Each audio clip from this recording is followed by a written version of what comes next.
Perfect. Good morning, guys. Oh, there he is. How was the Good devil? morning. Good morning. We talking about that trade yesterday. Yes.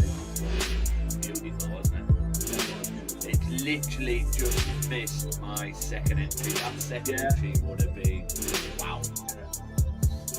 I'm running a bit late. I bloody came in this morning. The net flicked my power switch on and didn't switch my computer on because I was half asleep. And yeah, got to do something like it. Warm up, but anyway, just quickly setting up, guys. No worries, man. No worries. I woke up at 10. Yeah. No bother. We can do it. Have you been away? Were you out where yesterday? Yeah. Oh, you're still there. No, to be honest, I think they might want me to take at least January Yeah. I probably shouldn't drop me hours. Just totally forgot what it's like having a partner being in the oh man. What are you trying to say, Dad? It's a Costly thing, isn't it? in my time at home, it's I'm dropping me hours a day and still doing it. Like a king.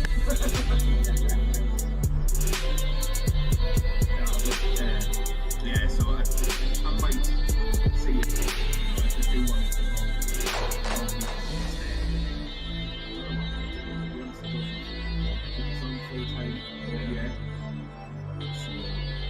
I did it last year just to see, right, well, if it helps you out, I'll take 2 months off and I can focus on the trading. That's just what I want to do. So, my boss is just at a different place. I don't know. I've not had a chance to speak to them. I might just say, right, well, I'll work half of January and then I'll take the rest. And maybe take half of February off. Middle of February. Oh, well. And then it's just a chance. I don't want to, mate. I just want to stop working altogether. Oh. We all do, mate. But I say that. That's what I thought I wanted, but it depends on your character, I think. I can't sit at home. I have to, weirdly, I have to be building stuff, whether it's business or what. I've got to have something. Yeah. Otherwise, I just. Well, I mean, like, I don't want to stop working just so I can sit on my arse and do nothing. Yeah. If I can stop working, I've got money, then I can do whatever I want. Yeah. I want to do like courses. I want to do like a blacksmithing course and stuff like that. Because I want my own land, really. Yeah. And in the scheme of things, I want my own land, so I want to be able to just do everything for myself. Yeah. I mean, man, I'd love that. Own land. Do you know what I'd get? Have you seen them Chinese bloody homes? What are all the rage? You can get them for like $6,000. It's like imagine a futuristic static caravan. Honestly, it looks amazing. I'm just putting my logbook in. All of your prices and sends it to China, to the motherland. Yeah. But that's Russia. Are you bothered though? Are you bothered if you could make a cup of tea from the touch of a button? It's just when it clones robots and it's got my voice. I don't want that. Right. I just need to put this on the logbook from yesterday. I just want to quickly go over it just for all transparency purposes on stream. I didn't take the wing back by Andre. I don't know if you did. I couldn't remember all the info of it, so that's why I didn't take it. Well, to be honest, I put it on. I was a bit drunk last night. I won't lie. I had it set, and I deleted it when I deleted the second.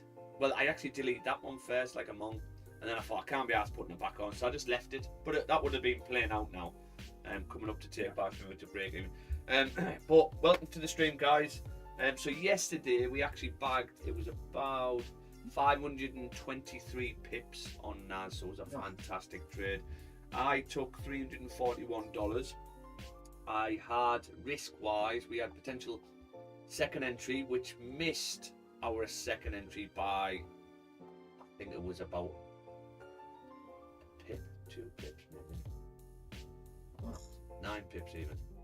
Oh yeah, because it's high time frame. 4. So 9 pips, but if you can see on my screen how close we were to that second entry. We did have a second entry on here. The overall risk for both of these trades, if this got activated, was $300. Okay, and this is on a 50k account. So fantastic risk. More than happy with it. And then look what price done, guys. And the reason we got this is because we knew the daily was potentially going to flip. Price had never, and remember it's all probabilities, price had never ever came up to this level without tapping this level first. Never done it. Okay. And this is right to catch last week. Yeah. And this is all we were after, basically. And yeah, so played out perfectly. So I just need to quickly get this on the log board. And then we'll do a full top down. I want to do a top down on gold as well, because obviously we've had another daily candle. And yeah, we'll get amongst it. What time is that now? O'clock. Tell you what, kids gonna have fish and chips for Christmas, aren't they? Yeah, come on. Fish and chips for Christmas. With ourselves. Daddy's in the money. No lamp for cool this year. Yeah. Check your stocking. No, it's not cool. Yes. Love it. That's all that's going to be in my stocking this year. Cool. No, mate. I think everyone is the same though, because I know people. It's the cost. You know what it is? It doesn't feel like Christmas. It doesn't feel. Yeah, I haven't got that Christmas in me. And Emma were talking about this the other day. Just driving around the streets, it feels like people are not in the Christmas. I haven't seen many Christmas decorations up this year. Yeah. And people are just, even friends and family who I speak to, they're just not. I think it's a cost of living. People are just, what it is, they're not enjoying Christmas. They're just stressed about it. Yeah. People are just stressing because of the cost of living. Just extra expense. Yeah. That's all it It's is. just ridiculous what prices of things and that. Well, hopefully people start to have a shift, and like I say, realise that, you know, you don't have to spend thousands of pounds. It's nice to give your kids something, but for each other, and stuff like that, it doesn't have to go to the extremes. So yeah, well, there was an experiment that they were asked so many kids what they got like 2 Christmases ago, yeah, and like over 80% of them could not remember. And then they said, okay, tell me, where did you go on holiday, or where did you go away last year? And they could remember everything. And it shows that what you remember in life is experiences, not materialistic things. And I think we just need to take a step back and go, okay, this is getting ridiculous now. This is getting ridiculous, how we sort of live in our lives and our priorities. So, yeah. Okay. global conscious shift is what we need. You're right. I need to put I'll put the link in there after this stream. But yeah, so guys, quick stats update. On stream. Oh god. I done a little video yesterday about shit at videos. I'm shit at bloody content and editing and all that type of crap. But I did do a little video for an update. So on stream, 4 months we've been on stream now. Up 1% September, up over 3% October, up 0.5% in November, and December we are up over 3% again. So these stats, and this is where people struggle, because I look at these stats and I go, okay, well, it's only 3%, it's only 1%, it's only 2%, whatever. And they think it needs to be 20, 40%, and I always harp on about it, especially you three. Probably sick of me hearing it, but it's for people who watch it on stream. This, if you want to be a long-term, consistently profitable trader, and that's the difference, These are realistic stats. Like, I'm on about realistic, long-term building wealth. These are realistic stats. 20 to 50% 1 month, and then not get anything for 6 months. It's not realistic. Okay, so we're absolutely smashing it at the moment on stream, and it's just about upping your capital. So we up our capital, and this 1,700 quid on a 50k account, if you had another account added to that, it's now over 3k worth. Okay, what if you had 3 50k accounts added onto that? You get the gist, don't you? So, and that's what it's about. Okay, so again, I'm on my journey, you're all on your journey. It's just about upping capital, upping capital, upping capital. So yeah, we're absolutely smashing it on stream, so well done everyone. And yeah, should we do a top down then? So we get amongst it. Yeah. Still I really like that and NAS 100 coming back up as well. A bit good. Right there, let me just have a look at this. Let me put my drones back on for 1 second. So basically, Dan, I also had a wing back buy here. Look at that tap. Oof. Yeah, and the tape price move to break even is here, so you would have been well in profit. What's the? Let's do a top down on gold first. See where gold landed last night. Still haven't upgraded this account. Okay, so the daily close heavily bullish, still respected. Right, gold monthly can still do anything. Like we always say, can still do anything. It can break the highs, create a steeper top bottom wick, it can do anything. So the monthly's not really helping us. So we've got to come down the time frames. Now the weekly's broke out to the upside. So this is the sort of range I've got for the weekly. Which is this. And we have broke out to the upside. Now, if you remember yesterday, no, it's not quite tapped. What I said was we wanted a bottom wick and then a flip to the upside. Now we've had a bottom wick. I would like this getting tapped. And the reason being is I'd really want to rule out a fake out. I'd really want to rule out a fake out. If we get a fake out back in, you're probably not coming back up. That'll be a great sign to now break these lows here, which would be fantastic for us. Whether it does that, I'm not sure, especially with the way news is at the moment. So, but we haven't had that really steep bottom wick. But the weekly is basically, it hasn't got another range up on the weekly. We don't know where our targets are. On the low time frame, however, we do. So if we go down to the daily, our next range on the daily, well, the only thing we've got to go off is these. So you could put it there, you could put it there. You've got to sort of decide where you're going to put this range. Now, depending on where you decided to put the range is, you've then got to decide, okay, well, have we filled the range? At the moment, if we have the range at 4, 3, 5, 6, we currently haven't filled it, right? However, I see this pattern a lot, and I always mention it on stream, right? So gold does this quite a lot. It catches loads of people out with this one technique, right? See how we were bullish? We were bullish, and then we had a bearish close. Okay, now try and put yourself in that shoes. Retail traders, bearish close. People are thinking, oh my god, okay, this is a reversal. We've been so bullish, we've got to come back down. So a lot of people are getting to sells here. And then what will happen? You then get a bullish close. You've now broke out back above that minor support. So this created a minor support. You broke above that minor support. And then everyone's like, shit, stop losses are being hit. It's above the high. Okay, we're bullish. We're pushing bullish now because we broke out to the upside. And then what happens with the next daily candle or the next candle, this is the same on any time frame, you then close back into the area. And this whole move here was a fake out. Okay, so gold does this. I'm not saying it's going to do it now, But what I'm saying is this is what tends to happen.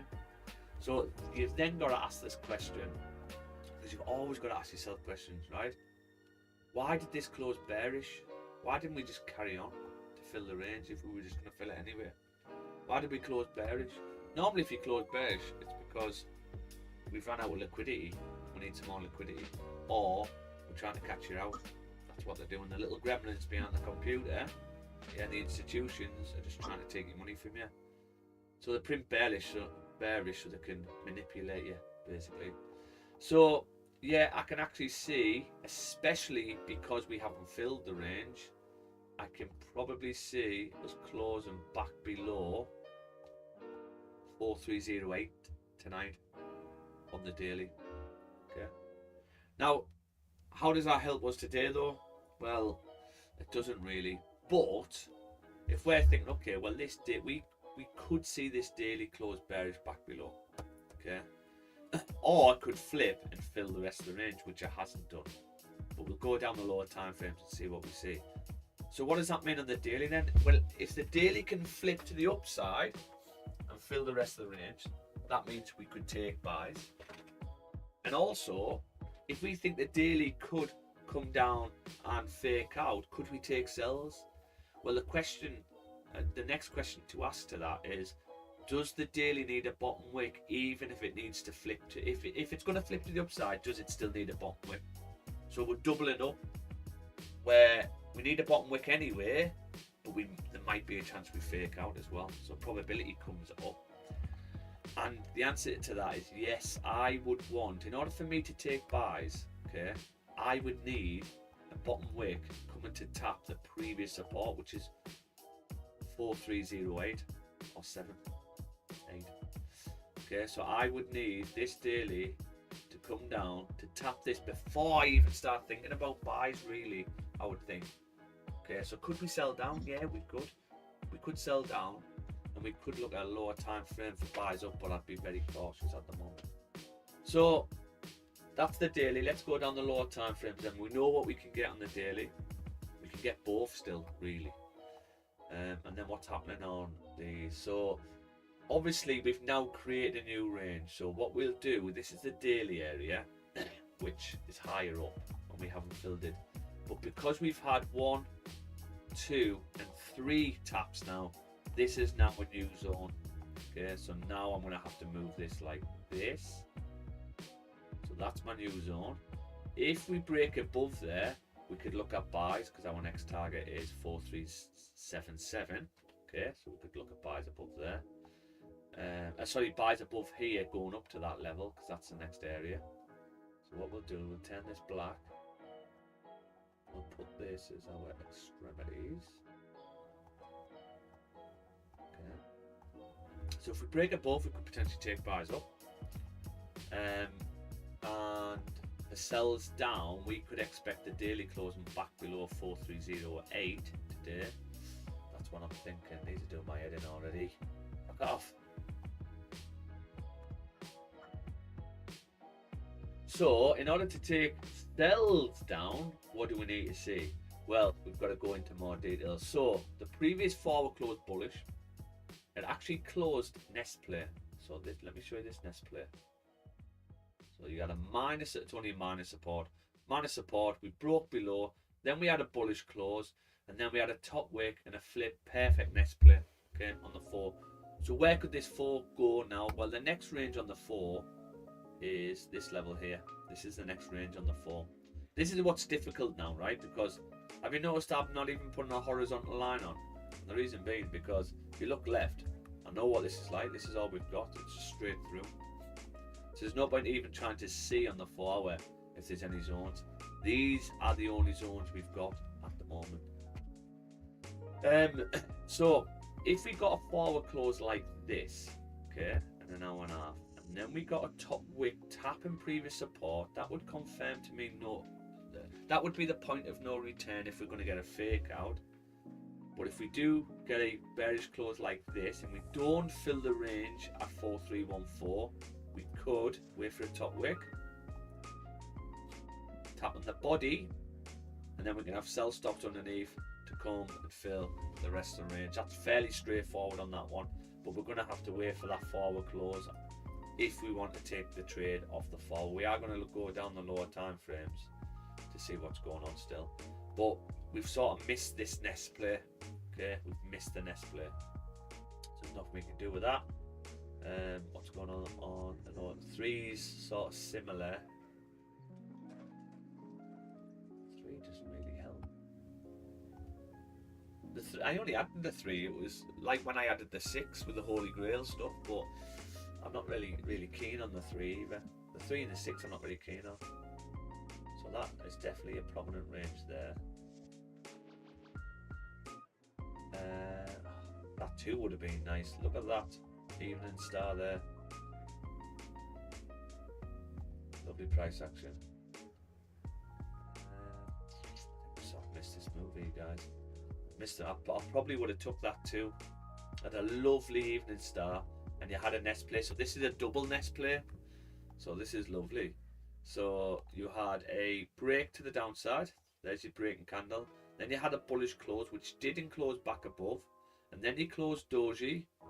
So that now is a double nest play. What you'd look for is a top wick. You then broke the previous wick, which is perfect. You would have had a sell stop underneath the candle for the flip to come down. So that was a lovely double nest play.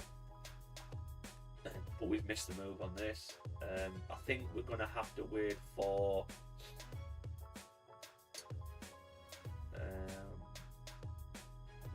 the forward to close, which is now and a half.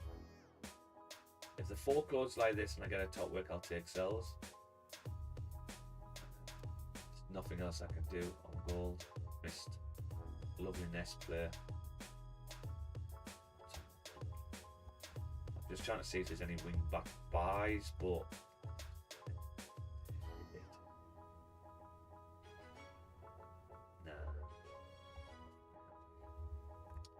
okay, so we're going to have to see what the 4 does, I think, unfortunately. Any questions on gold? Have you got anything on gold this morning? Me? Yes. No?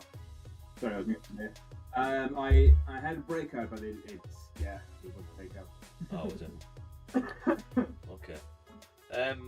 Yeah. But what's really exciting is if we can get this fake out tonight back below, that'd be pretty nice. Yeah. So we'll wait for the 4. We might have a trade off the 4 goal. So let's go and do a top down on NAS. Which really delivered for us yesterday.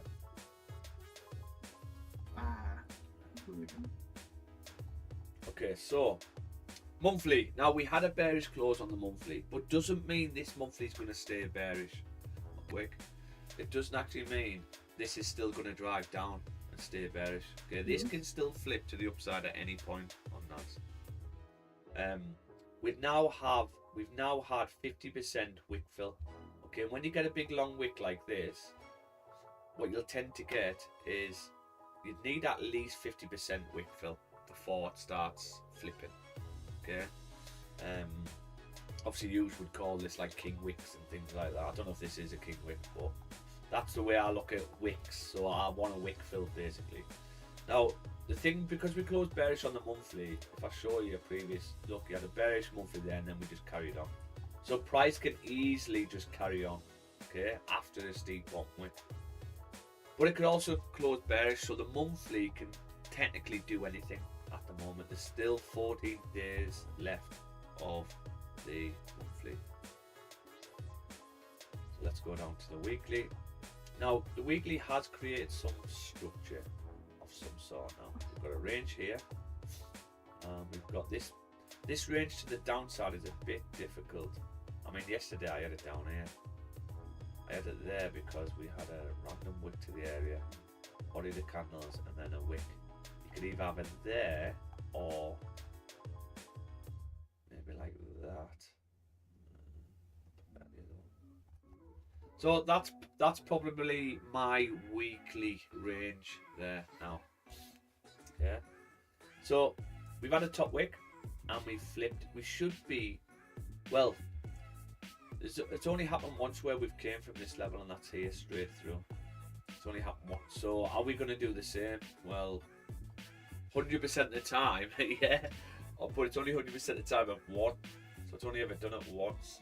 So this weekly at the moment can still do anything. It's sort of pushed already. So we've missed any trades getting in off the weekly.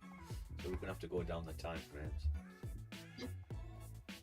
Then the daily closed heavily bearish. Now he's a bit of a difference from yesterday. So we had an area marked up. We had wing back buys around here for wing back buys. Okay, which we would have been activating, would have been in now. However, we can't take that now. Because the reason why we had wing back buys here, we always tend to reject from here. Okay, we always tend to reject from here. And where do we reject to? That's what we've got to say. Well, this to there. Okay, so this level. So, does that mean then we could be looking at buys up, even though we're heavily bearish on the daily? Potentially, right? The difference to this area and this area to our area is look where the daily's closed compared to these two. So this daily closed there. Or there, okay, this daily closed there, we've closed here, so we broke all them lows. So what does that mean? Well, it means this could be the move to come down, and if we are going to come down, where's the pullback going to be? Well, if we look at this daily candle, and let's say we've skipped this now, skipped this because we're coming straight through, the pullback only comes to here. So does that mean we can only look at buys up to that level? And I believe that was our take partial move to break even on our wing back buy. So if we think price could come up to there, then reject and flip back to the downside, because the next range you get another close here with a daily, and then you get a bullish close, and that's when you come all the way back up. But could we come straight through? So it's a bit of a tricky one at the moment on NAS. We might have to look at lower time frames. If we look at the daily and go, okay, well, where's the daily ranges? Well, I would say these ranges are so skew with, like, is it that? Probably say there or thereabouts. We've got a body of the candles, we had a rejection here, wick to the area. See, I know this is beyond body of the candles, and maybe body of the candles there, wick to the area. Didn't quite make it here. Unless somebody can identify a better zone, or if you've got a different zone on the daily.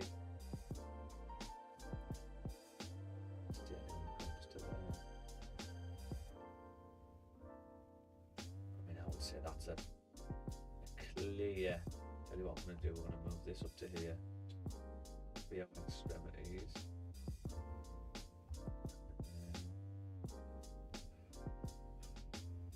This daily.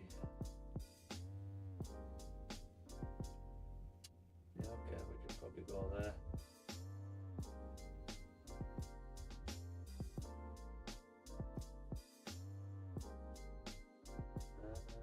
Don't like these ranges, guys. These are awful. Is it that one? Is it that one? We really don't know. Probably go off this one. Okay, so let's say this is our daily range. We've now had a breakout to the upside. Sorry, to the downside. Okay. Now, if this daily is going to flip, what would we expect? Well, we would expect a top wick. Where would this top wick come to? Well, it would have to tap previous support at least, okay? And that's 24867, if we've got it right. So, if we can get a tap to that, we could then look at sells for the daily flip to come down further, okay? If we start getting closures back above there on higher time frames like the 4 hour, we could potentially take buys up to the next area, which is here. Yeah. So that's the sort of ranges we're at. We don't know if we are going to do this big pullback now, or whether we need to push through before that pullback, because this pullback doesn't happen until we tap this level. So let's go down the time frames. Yeah, I would need a tap of this area before even considering sells.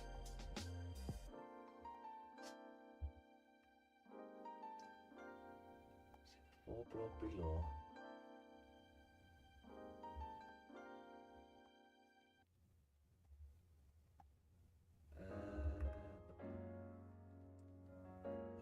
Or go to.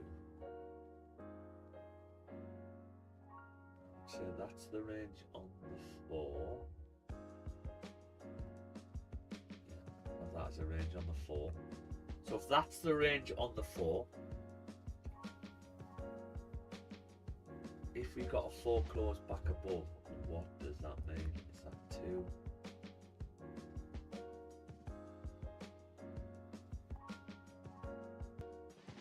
We take the buys up. I'm just in thought, guys, if I'm quiet. Just in thought. So the daily doesn't even need much of a pullback. We actually broke the high. We've had a grab. Are we on this? I think we must be on this. If that's the case, daily closed bearish. The next daily just opens up a little top wick and then flips to the downside. So technically, could we be re-falling down to 24377? That's probably the only thing I'm interested in. I don't think we're going to get much of a top wick, and if we do, we're just wrong. So could we potentially look at win back sell around 24870? I don't know, we take the win back and sell. I think we need confirmation. So it's got no bottom wick, 2 no bottom wicks on the 3s. If I could find, if this win back area, we can get pushing candles to it, loads of reasons to come back down, could potentially take it. Like this basically. Tap, then come down. The 3 looks nice to come back down. You've got 2 3-hour candles with no bottom wicks. 1, 2. You've also got a huge fair value gap here though. This is a huge fair value gap. It needs filling. So this is what I'm saying. I don't think I would take this wing back sell. It looks nice on the 3.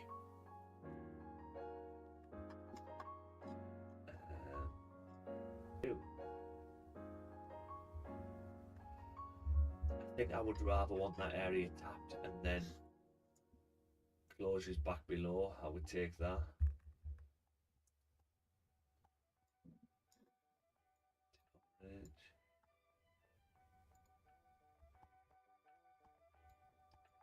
Yes, that's the 2 hour.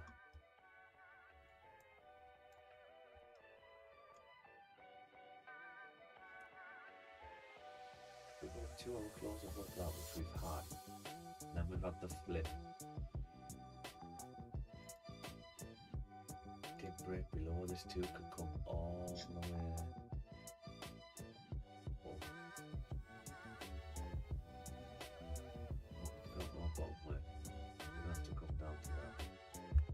Every time we get 1 close back above here, what happens to price? That's what we're going to say. Okay. To this level. 1 back above. 1 flip through. 1 flip through.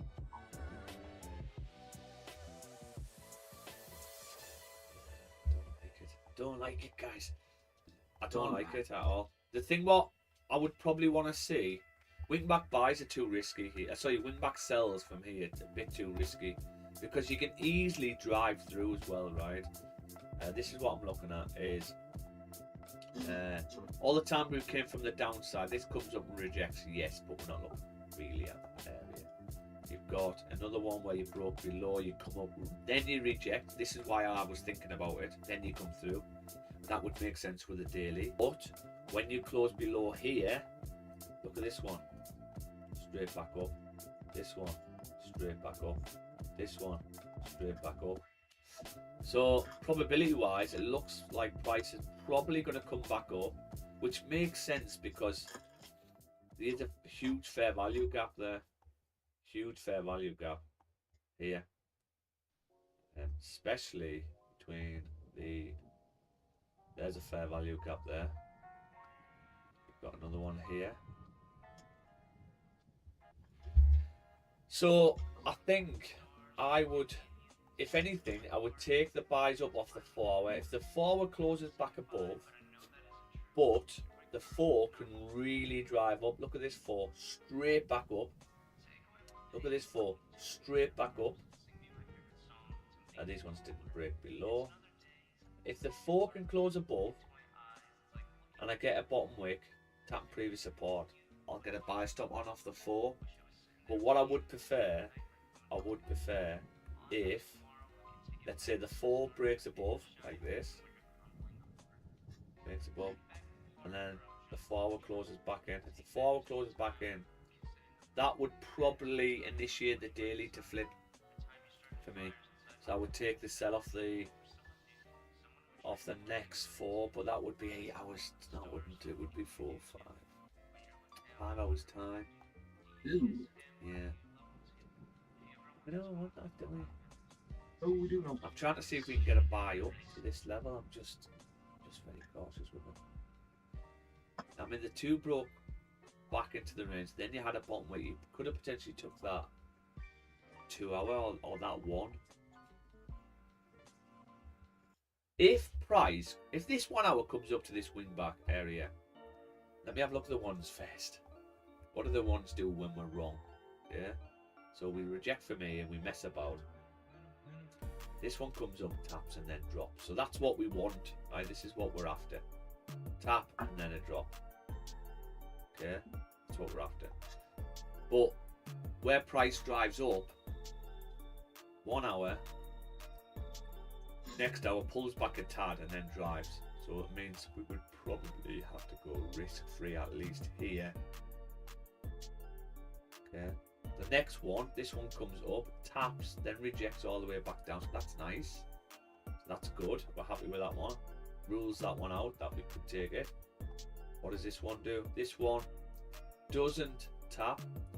Next hour opens up and drives. So we could then probably say, okay, well, if the 1 closes, if this one doesn't tap, then we just don't take it. But if this one does tap, we could potentially take it. Go more left. This one comes straight through, closes above, does come back to break even, messes about.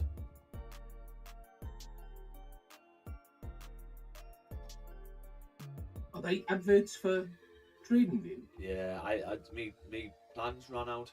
I need to renew it, and I just haven't got around to doing it. It's ridiculous. Yeah, I know. It's annoying, isn't it? Yeah. I will renew it. 1 hour, back up, tap, pull back. 1 hour up, tap, pull back. Yeah. Stops me. I think this would be a swoop entry if I was going to take this. My stops would be very tight. Bit of breathing space, just to. This is where I would take partial. And this is where I'd go risk free. So if this 1 hour pops up and taps, I would probably take it. But this is a. Did the 1 break above there already?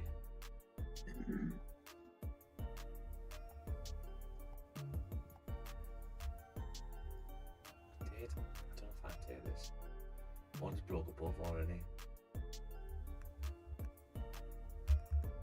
We can't take the buys up because we've missed the move.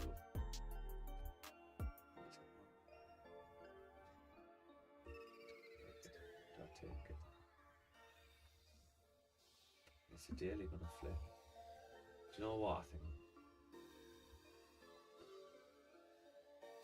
This is what I'm going to do. If this one comes up, I want to have $150 risk. That is it, right? Because it's a good RR. $150 risk. That's it. So that is, it's 0.25. Say, let's just say 0.25 risk, which is hardly anything.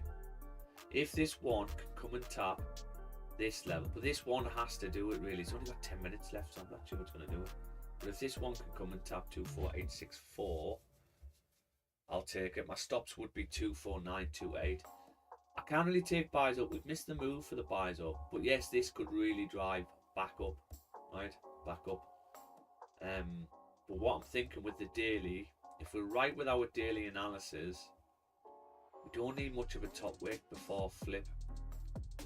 And this is an area where that top wick taps before the flip. Okay. Well, daily's going to come up, tap that area, and then give us a flip to the downside. And once you get down here, that's when you can come back up and fill all these fair value gaps. You then get a bullish close, and the next one comes up. Something like that. Up. I think that's what we could potentially get. Okay. But it is a riskier trade, this guy, so don't take it if you don't like it. Because it is not the best. But I'm happy to risk $150. So it just means the kids won't be able to have salt and vinegar if we lose on the fish and chips. Give them a jar of mayonnaise. Jar of mayonnaise. So yeah, I will take the wing back sell if this hour taps it. That's it. If this hour doesn't tap it, then we've got stretch Armstrong arms situation where the one's too close to the entry where the next one can easily push straight through. That wouldn't even be classed as a pushing candle. So yeah. Let's see, let me just work this out with Max.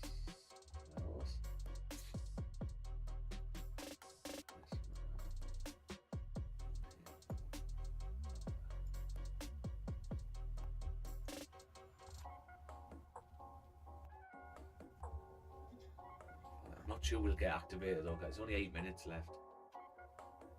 2, 8.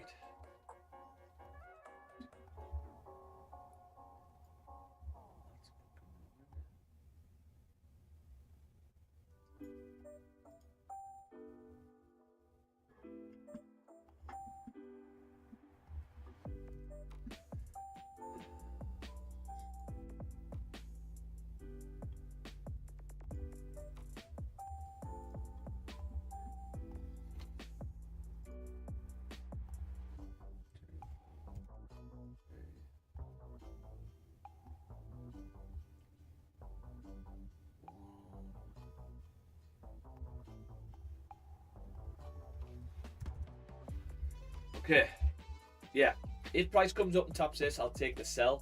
I've got to go risk-free at 2484. I don't think there'll be enough profit to take profit, right? But I've got to go risk-free here, right? If we come down to this, that's where I'll take a partial, and then we'll let probably 50%. I'll let the rest rock all the way down. Now, here's the thing, though, right? Because my main trade would be when we start closing back below here, I'm looking for sells. Okay, so once we start closing back below here, I'm looking for sells. I'm just not sure what's going to happen in London, potentially New York, maybe. So yeah, that's what I've got going on, and it's all off the daily time frame. Technically, this is just the top wick of the daily. You could also have, if you want to, get sell stop underneath the daily. You break that low, it's highly probable that there's nowhere else to go apart from here. 24377. And stops would only need to be when you get activated, how high the top wick is, or even back into this range if you want to, I suppose. But yeah, stops could be there, and you're looking at a 2-to-1 there, I would probably say. So that's something you could do as well. I'm not sure whether we need to do this top wick now or whether we need to come through.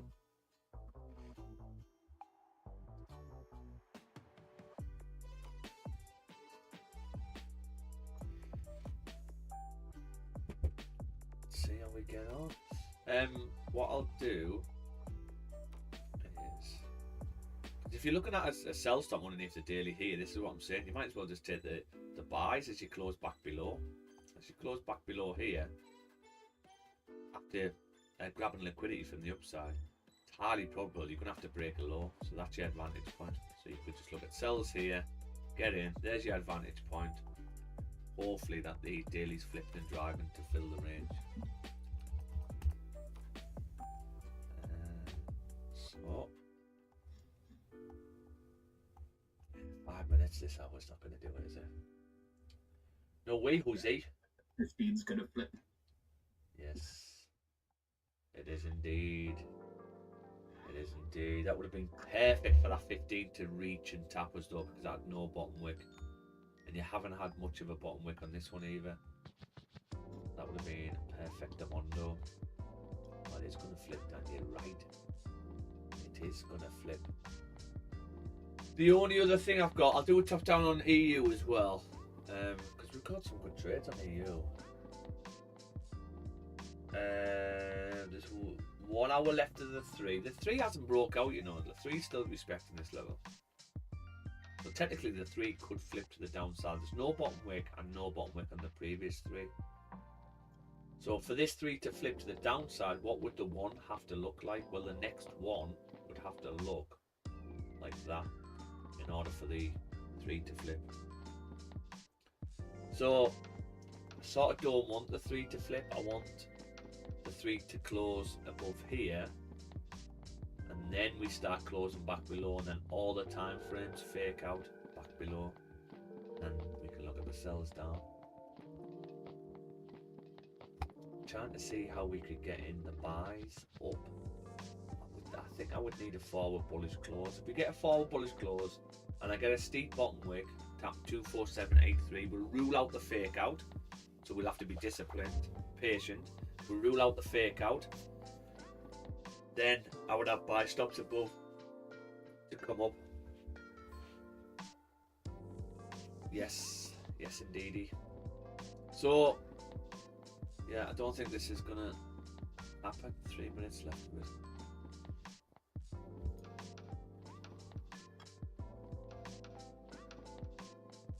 Interesting. Okay. Just get a quick look at XRP.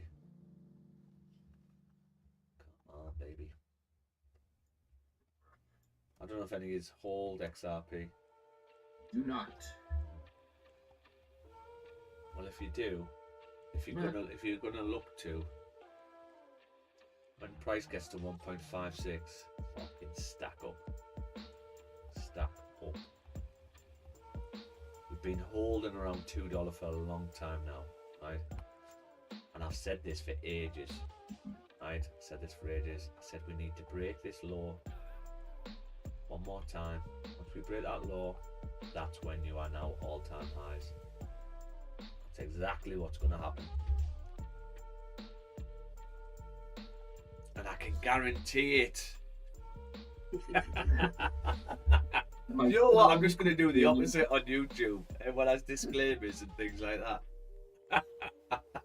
And I'm like, no, I'm going to guarantee it. No, I'm only doing nothing's guaranteed, guys. Nothing's guaranteed. Nothing.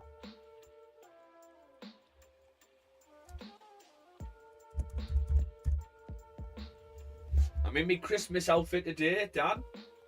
Oh yeah? Yeah, I've got my Christmas jumper on. I've got my Christmas pants on.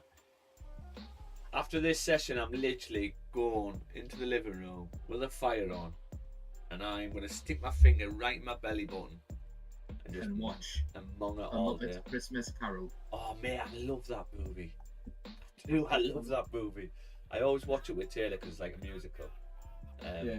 But I put it on, pretending she wants to watch it, but really I don't.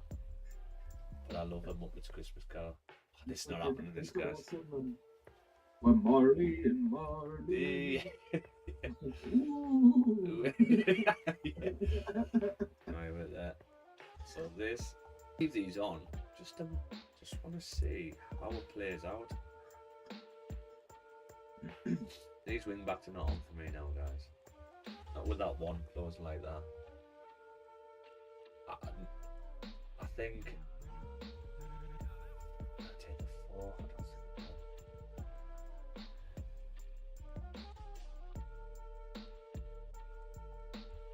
We've never sort of rejected from here, as in the way we're closing with these body of the candles. When we've rejected from this level, right, it's straight back up with one big candle. Look at that, one big candle, and then one big candle. These ones didn't do it. That's the only bit we've got. This is another area where you mess about, but this is above that zone, not below. So we've never like closed below here and then messed about a bit, come back up.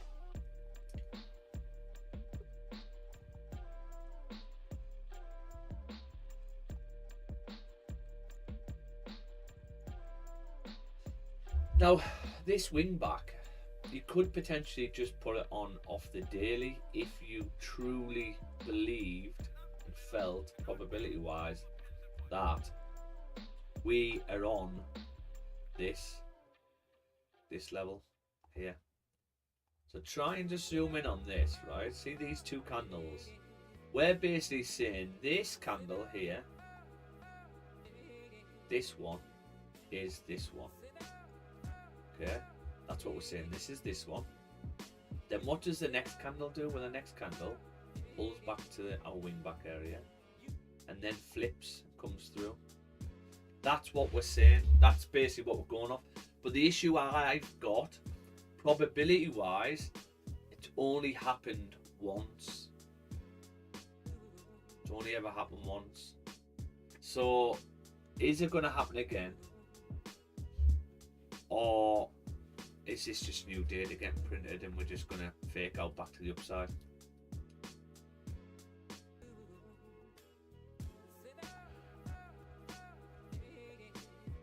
And if you're confident that this is it, this is the move, then keep the wing back on and just don't look at the lower time frames. Just go off the daily.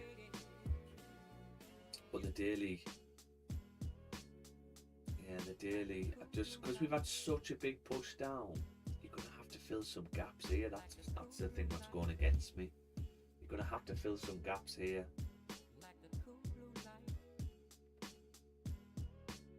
That song's in my head now, Dan. And Marley. Did you watch the match last night, Dan? I did. What do you think?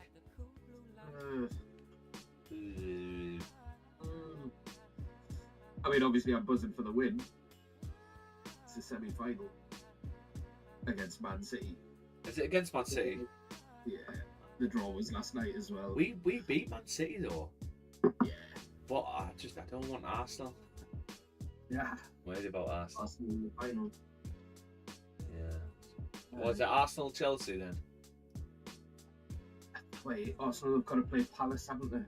Oh yeah, they play tonight, don't they? And then whoever wins will be facing Chelsea. But yeah, just we're so up and down this season so far.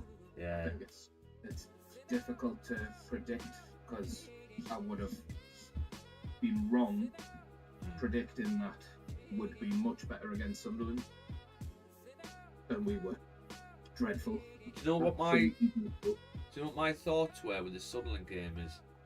Look at all them players. Like, I think they're just the first Premier League derby, right? I think they just got intimidated. Right. I do, with the hype and that. The In pressure. the Cup, I know it's a different hype from Derby in the Premier League, but just a performance. Like, we were second best to every We, ball. we were. Well, I actually agree with Eddie Howe a bit, you know, when he said we were well organised, because they didn't Well, look at no, like they didn't scoring. create much. Yeah, They were just as bad yeah. football wise. Well, we were just cancelling each other out. We Yeah. both defended. Sunderland and Newcastle defended fantastically, right? But then the attackers, they just couldn't put the ball in the net. I mean, they needed fucking Nick Waldemar to put the ball in the net for them. That was It's the only way they were scoring. the loot. Beautiful header. Oh, it was a class goal. Absolutely class. I was buzzing for him to get on the score sheet again. Just, you know, you'd be face to face with him and just say it's the other end that you need to be doing it. That's all I'd say. That'd be like quality header. Do it the other goal. If that was at the other side, Yeah. would have been, you know, 100% bang on. Beautiful. But yeah, it's disappointing to watch, really. So there was just no intensity from us, and I think that's exactly what we were lacking, was just intensity. But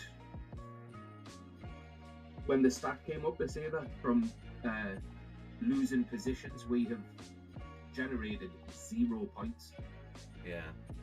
That's You're bad. just like, well, fucking that just speaks volumes of what we're watching, really. So, yeah.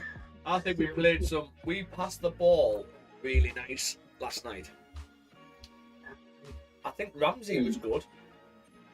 Aye, full of energy. Yeah, he had a good game, Ramsey. Full of energy, and I think we're a bit unlucky, and I think we made some wrong decisions in passing.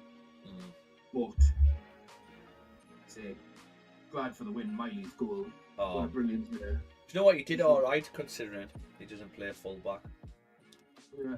It's actually a stroke of genius, you know, putting him fullback, because he started to play with inverted fullbacks, so the fullbacks will attack and come inside as a midfielder. So if he can do the job as a fullback, he's a midfielder anyway. He can definitely do the job as a midfielder. Yeah. Just a quick one on this, right? Going back to trading. If we get a bearish 1 hour close like this, and it stays like this, which we could do, this wing back sell will probably be back on. And the reason being is you either mess about, and then you tap and then you come down. Or when you close above here, you drive up. There's no bearish candles within the move. So if we close anywhere bearish on this 1 hour, this wing back will be back on. Because if we look left, so let's look at this level, because I think this is probably the closest thing to what we've got. We broke below, came back above. If we get bearish 1 hour, that would tell me, okay, we're going to mess about, but we should be coming down. And then you come up and tap. But if you look at the other areas, look at the one close straight up, no bearish closes in that. Another one close straight up, no bearish closes in that one. This one is probably the trickiest one. You do get bearish closes, but it does give you a chance to get out, take partial, before I get the stop. So that is okay. But yeah, one of these, another one here actually where you bearish close.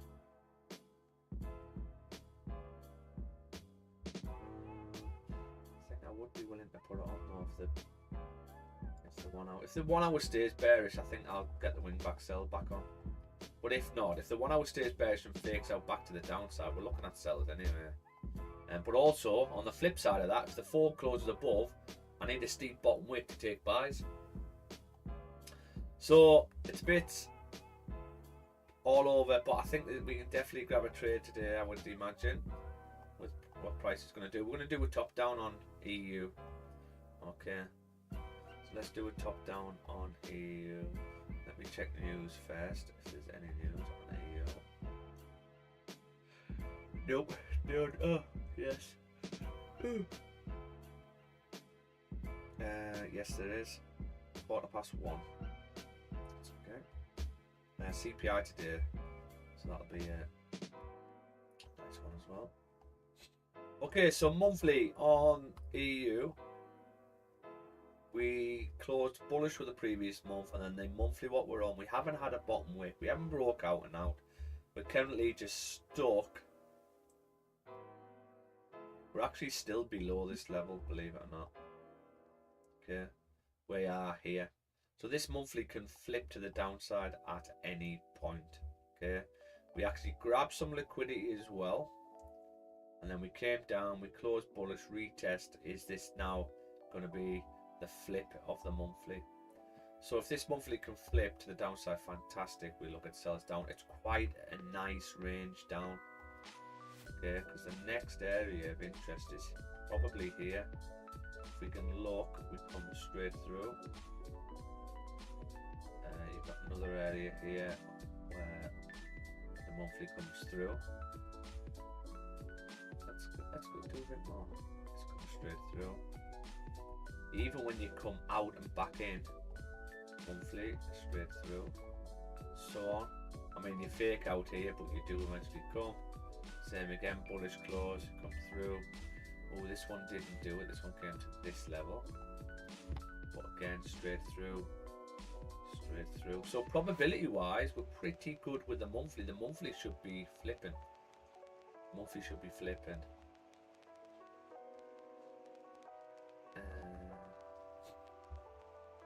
I would say the monthly should be flipping to the downside.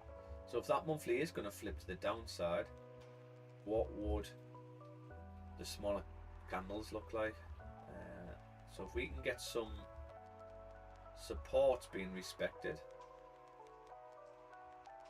So this is the weekly, I would say.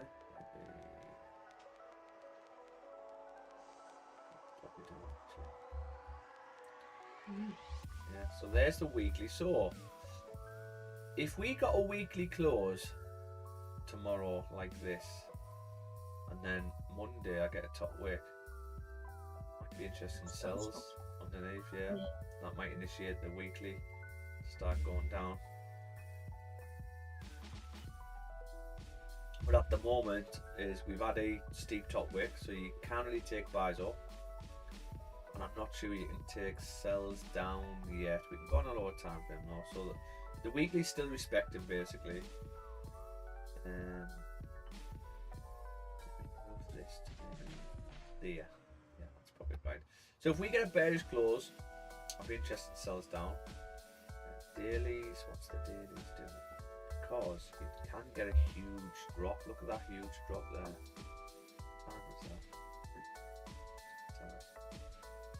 Just run the daily, that's one.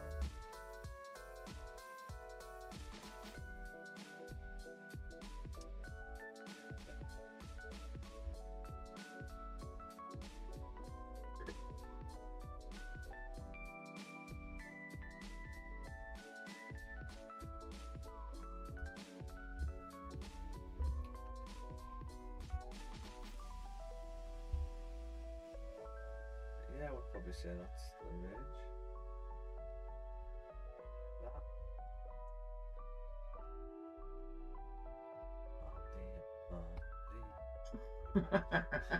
Yeah,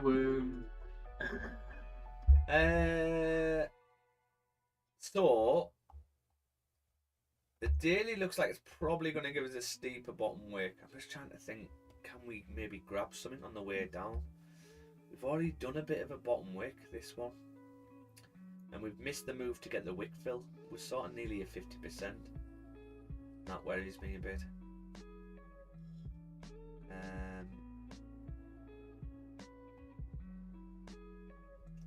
What if we took the 4? So if the 4 closes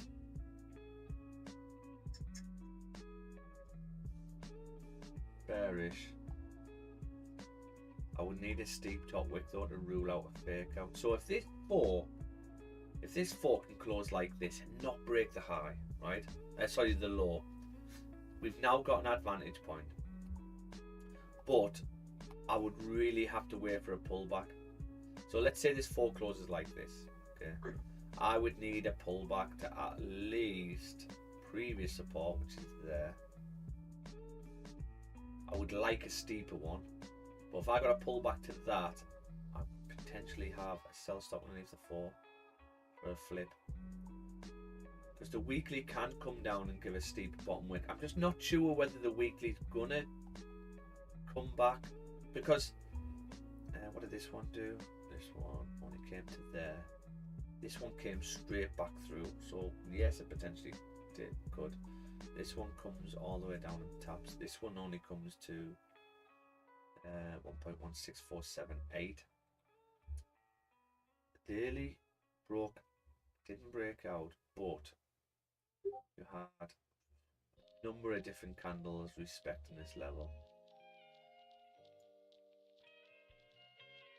So are we going to get this pop down? That's what we're after. It's loads of, it's all 4 o'clock. We need to wait till 4, guys, on all of them, on gold, NAS and EU. 4 o'clock candle, we're gonna have to wait, I think, but that's a potential. This wingback's not on until, this is, we've got a bit of contradiction with the NAS, because if the 4 closes above, you're potentially looking at buys unless you're gonna preempt a fake out back down on the 4. So if this 4 closes like this, and let's say you pop up with a new 4 and took the wingback sell, if the 1 closes bearish, that's the only I would take now. If the 1 stays bearish, then I would probably take it, but I'd need the 4 to push up with no bottom wick, because I would expect to break the highs, tap, and then a flip, and then that would be us preempting the fake out. And that structure there looks similar to potentially this one, where you close, I know it's only 2 candles up, back, and then you fake out back to the downside.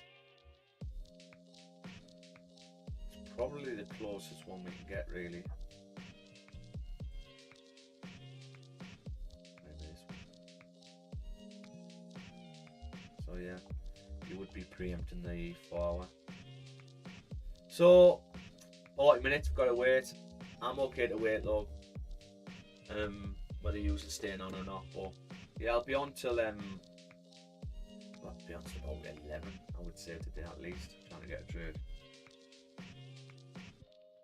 So we've got to wait for the 4, guys, unfortunately. Yes, okay.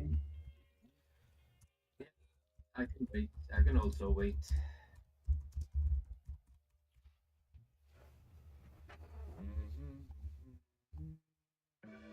What did you risk on that trade yesterday, Andre?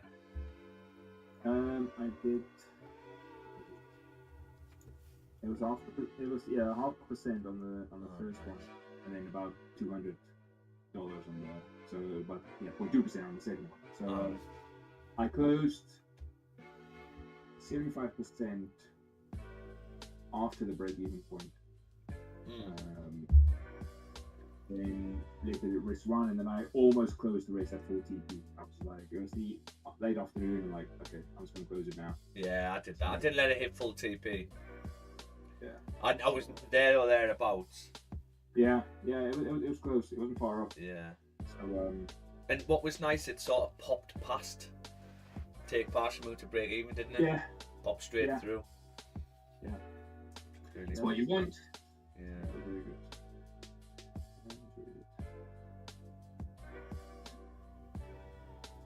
Have you been trading this week, Dan, at all? I haven't. No.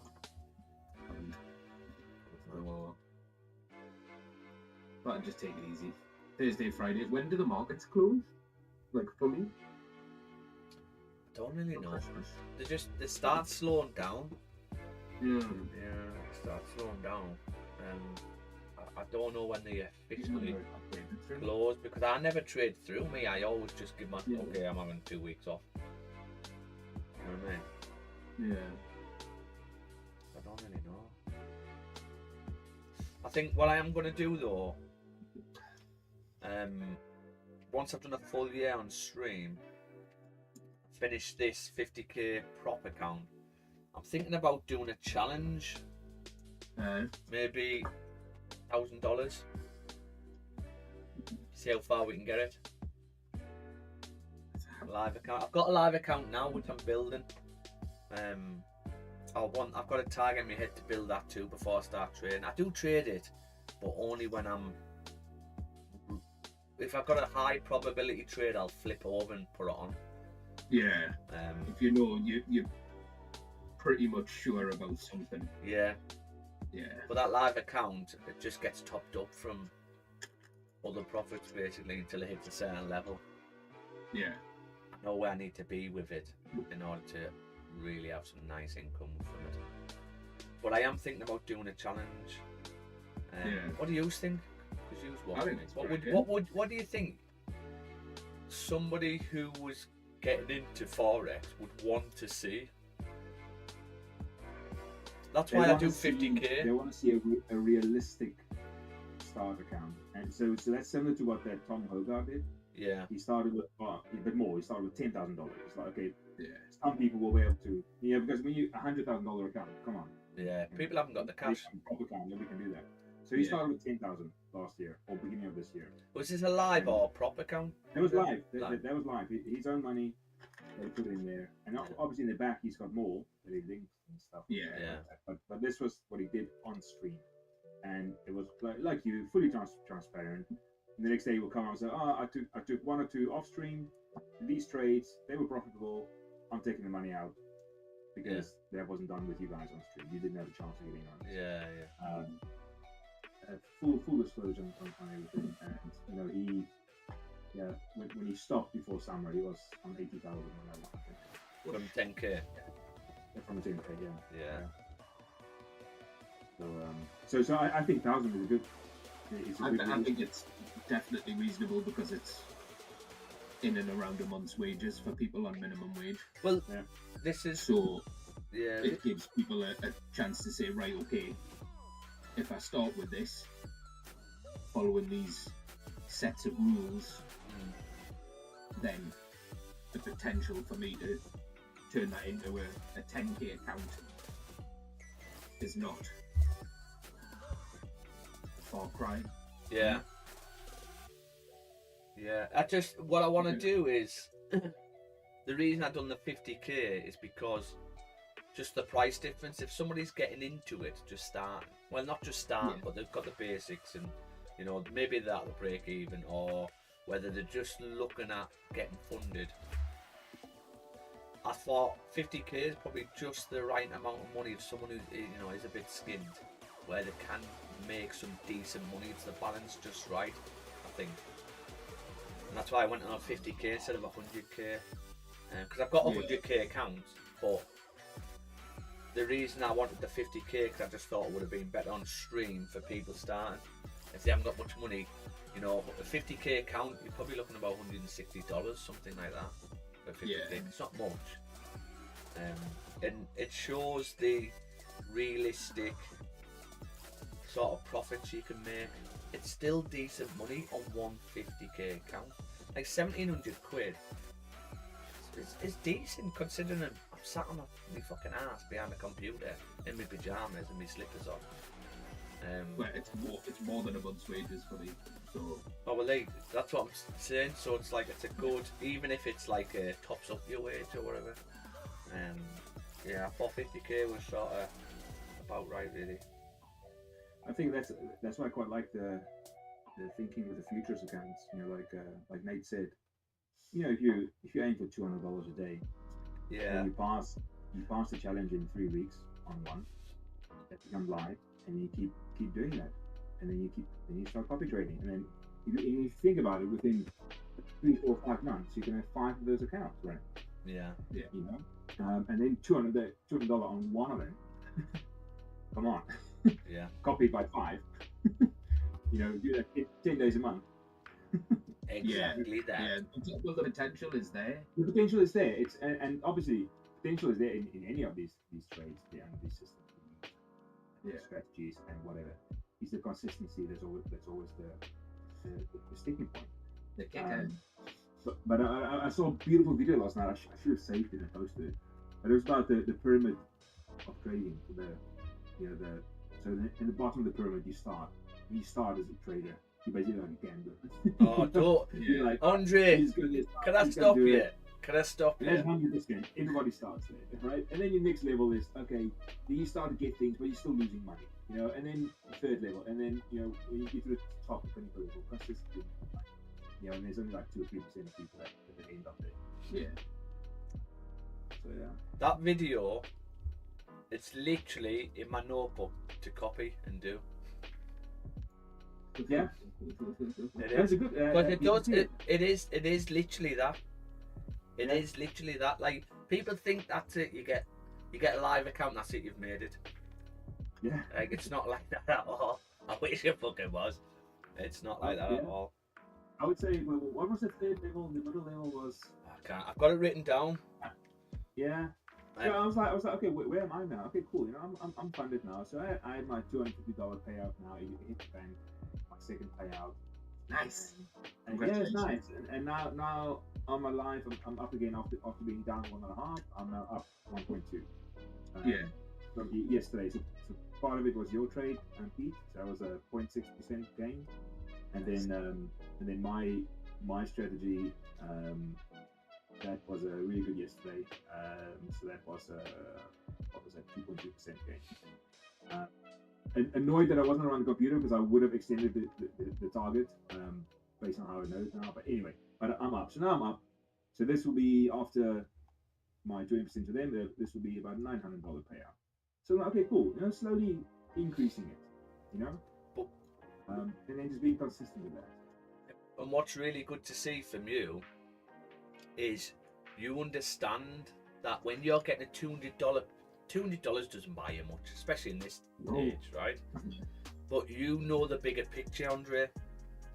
You know the bigger picture. Where people who don't know the bigger picture, they're like, I can't just take $200. Do you know what I mean? It's not about that. It's just by you getting a payout shows you can get a payout, and it's just about upping your capital.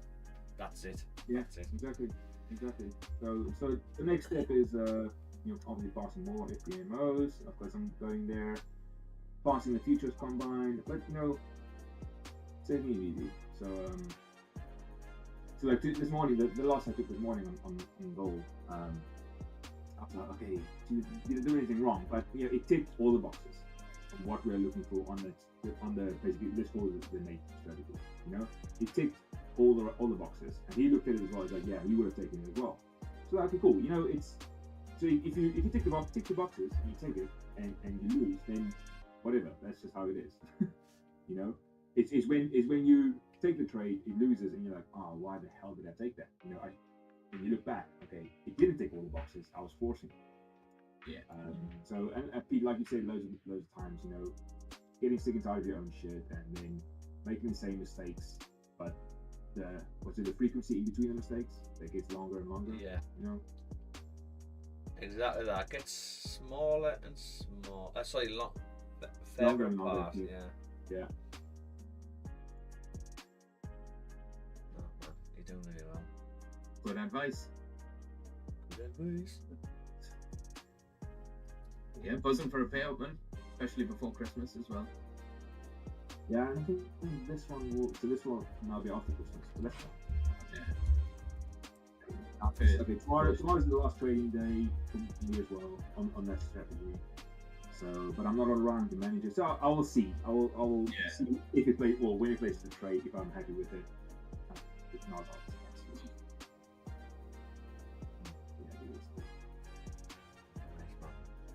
Do you speak to any of your friends about trading, Andre? Yeah, my best friend is a South African guy as well. He lives in the UK. We've been friends since 6-7 years old. So we talk about it. Well, he asked me about it after I started talking about it last year. So every now and again he asks, "Oh, how's it going?" And then I say, "Okay, this is how it's now. I've got to pay out." But he keeps jokingly asking, "Are we rich yet?" Yeah. But he knows. And especially when I start talking about the party, it's like, great. Come and get rich. I want to stop working. But he, I would love for him to get into on this as well. But he's got loads of other businesses going. While also working as a contractor. So I think he's doing really well. But I would love for him to get into trading, just because I know I think the potential is much higher than what he's doing. Yeah. But knowing the journey you have to go through, I know he can do it. But you know, does he want to Force spend? that on my worst enemy. Yeah, that's the thing. Does he want to spend 2-3 years? Yeah. doing it? Well, you know, it's or even just 6 months. Does he want to do that? You know. Well, I think, you know, as long as he knows about it, Yeah. then it's up to him to make the decision as when the time's right for him as well, especially if he's got loads of other stuff going on. Yeah. Then his mind. That's the thing, you know. He's got to stop, completely change track basically, because he's doing other things, and he's he's got his one bit. I find fascinating. He's got his one business. He got laid off during COVID. You know, he was furloughed as well and all that stuff. And then he on Fibers. What's it called? What's the company? That outsourcing company. Is it Fibers? I think. Fibers. They started off where you could list a project for $5 that somebody can pay you to do, and then you do it for $5. But then you put other things, you can charge more, whatever. So on this platform, he started offering these services as a business analyst and stuff like that. I think that's what he was doing at the time.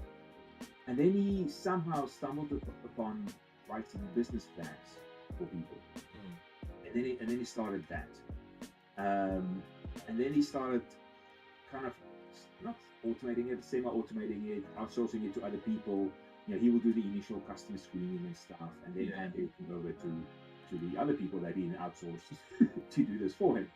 And end up, and by doing this, he then gets to see a lot of business plans and business ideas and things like that, and then kind of trying to use that for his advantage. Okay, can he do something local for his that business idea? So, but you know, I'm really impressed how he built it up and charging $4,000 pounds or something for a business plan that people ask him to write, and he's quite busy with that, you know. And he's got other things as well, and now he's super into AI, doing other things, and then he invested in a small movie production business. So he's got so many things going on. Plus, then he's got 1 or 2 apartments that he's renting out, and so yeah, he's pretty busy. So I think it's more, you know, to then find the time as we know he's needed. Does he need any actors for his production company? It's exactly that kind of film you're thinking about as well, Pete. Any Brad Pitt lookalikes or anything like that? No, I'm your man. Yeah. No, I did nearly become an extra on a war movie once. I did apply for it. Get in. I thought I'd enjoy it. I was an extra on Viper Grove at one point. Were you? Yeah. Are you being serious? Serious? Are you really? I need to see that. I need to see that. What were you doing? It was like I was in school, so it was a school like competition thing that our school won, and it was like the Grovers were having like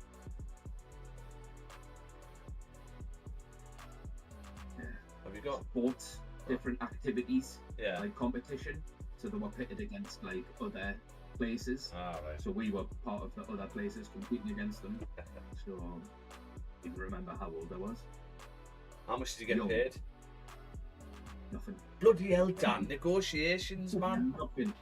Nothing. I was hoping it was going to be me Exposure. rise. Yeah, that was it. Me rise to stardom, but no. Yeah. I don't even think they used any footage of us. So I could have been Brad Pitt. Brad Pitt. I'm Brad Pitt's stunt double. But I'll tell you what, I'm going to start watching. Have you seen that advertisement? I like him. Who? Brad Pitt. Or Biker Grove. What? What did you say you like, Andre? My mic on here. Have you seen Bullet Train? It's my mic is better. It keeps like stopping. It's me internet today is dreadful. I've got like 2 bars So I don't know what's going on really. Let's see if I can fiddle about. I've only got one bar. I've got terrible internet where as well. Can you hear me? Is that okay? Can you hear me now? I'm gonna watch. Have you seen the War Below on BBC? It's Oh, with the fish people. yeah, the fish people. Yeah, Yeah. I haven't seen I'm that. gonna watch I've that. been watching Welcome to Derry. Welcome to Derry. Oh, that's Mhm. it, isn't it? Is that it? Yeah. Any good? Pennywise. Ah, it's decent. Is it? I enjoyed it. I'm gonna watch that as well. I'll tell you what, I seen advertising and I just looked at the trailer and I just thought that looks absolutely pootan, and it puts a bad name into British series, and it's called Red Eye. Have you seen that? Nah. Oh man, the trailer for it. The woman runs in the trailer. She looks like she's a woman who cannot run, but they've made her run. So she's. Do you know one thing I don't like super far, even though he's me watching fucking Fishmen underneath the scene, that right? But I don't like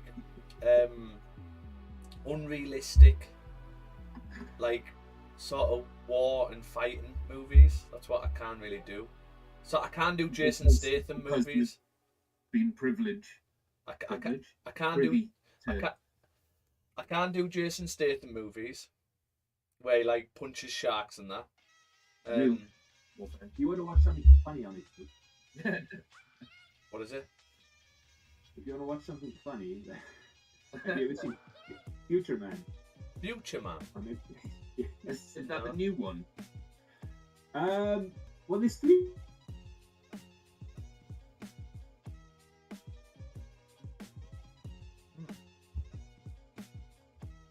Wow. It seems. And this guy's like kind of a loser character, you know, janitor, and he's just obsessed with video games. And there's one game he's obsessed with called Future Man, I think. And then, but it's impossible to finish. And then he somehow finishes the game. You know, he's been playing for years, and he finishes the game.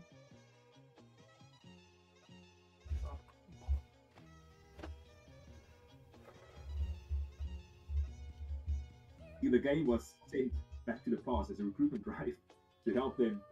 You know, all the characters in the game is kind of real or something. So then, you know, he's now showed that he can beat the enemy in there, and they come back and they think he's now this cool, he's this war hero, you know, because he beat the game. And he's just this loser guy, and then they go on these things, and you know, he's going to help them, and it's so.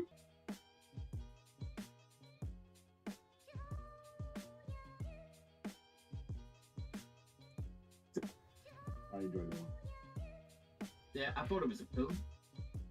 Okay, yeah. I'll have to give it. It's not. I'll have to give it a look. It's Yeah, him out with Hunger Games. That's where I know his face from. That's him, yes. I was like, wait, this guy looks familiar. Yeah. The woman, the blonde woman in it, she was in Scrubs. Scrubs. I think she ended up getting in a relationship with JD, Oh, if I remember rightly. Yeah. I love Scrubs. yeah, that was good. So funny. I'm watching Married at First Sight at the moment. Why? Do you know what it is? It's a light-hearted, and it's just funny. It's just funny. I'll tell you what though, it makes you realise how lucky you are with your partner. Like, honestly, You didn't get married at first sight. it really does, because I could not be asked to be in like the dating game. No, Oh, no way, Jose. Like, I just couldn't be asked with it all. which But is yeah. why I remained single for so long, and then came into work. It's just like, you'll do. You. Like that. You get it now. This is gonna come through, this, isn't it? This 4. I really don't want this 4 to come and tap 4-3-1-4 on gold. But I think it might do. 20 minutes left of it. This one can easily pop straight through. If it does, it's gonna do us over a bit. Guys, I'm gonna go and make a latte a day. Latte. A latte a day. We're gonna have a trade today though, don't worry, we're gonna have a trade today. We're gonna have a nice cork, you know, only about 400 pips, only Only. today. Okay, only. But it's going to be dead smooth and casual. Yeah, We're in, no we're in drawdown. profit, Yeah, We're just watching it drop. yeah. One dim Oh, candle. One dim candle, just boom. Well, yesterday, so my routine yesterday, we put that trade on in the morning. We put the sell limits on. I walked out of here. I set my alert at the take partial move to break even. But my phone was just on the side. Didn't see it till after it pushed past it. And that's it. That's how you want trade. Where you've done your analysis, you had a look, okay, yeah, sell stop here. Well, that's the thing. It's like with my bot as well. I use just to place the trades. Yeah, Exactly. Yeah. Just let it do its thing. yeah.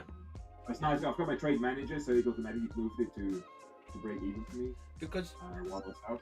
So that's yeah, well that's nice because I mean, if you start zoning in on it and looking at the lower time frame, you start talking yourself out of it. It's what you sort of don't want to do. Just you got to trust your analysis and sort of. But I think the biggest key to it is just being happy with your risk and saying I'm more than happy to lose that amount of money to see if I'm right. That's it. That's where that is the deep down hidden ingredient to it, and being able to leave it run. If you've got too much leverage on, you can't just leave it. You're just like, oh god, I need to be able to get out. I need to watch it, see where it's I going. need to move to break even. I need to get to break even. Like, Yeah. if you're thinking like that, you're risking too much. And you can see from the logbook, like the risks, what we've been risking. So look at the risks I've been risking. Really, $130, $380 is probably the biggest one. 100, 270, 180. What's December being like? December 250, 150, 150, 180, 100, 180, 150, 200, 300. $300 risk, but that's two trades, that one. So the $300 are probably the two trades. So it proves to you and shows to you that you don't actually need to risk that much to make money. And even in Top One actually even say this, right? Top One, if you've got an account with Top One, this isn't the one I'm on today is a Top One account. He's got like an advert saying the Top One, that his best performing traders, right, the most profitable traders, they risk between 0.5 and 1%. So it shows that you don't actually need to put a high risk on to be profitable. You need just be comfortable with the risk. That's it. Yeah. Right, I'm going for latte. I will be back in a second. Go for latte. I'll also go and make a cup of Got my tea. Come on, get a trade. Got my Christmas pants on, my Christmas jumper, my Christmas socks on. Come on.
Are you there, Andre?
your. I said your.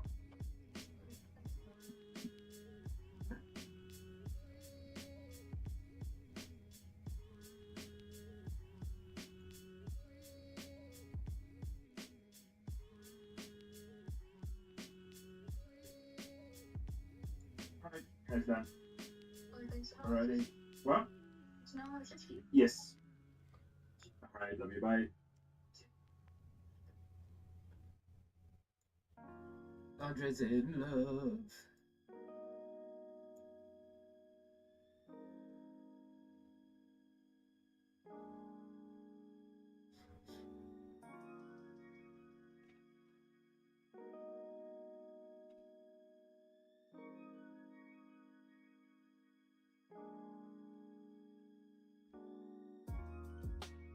Eating on.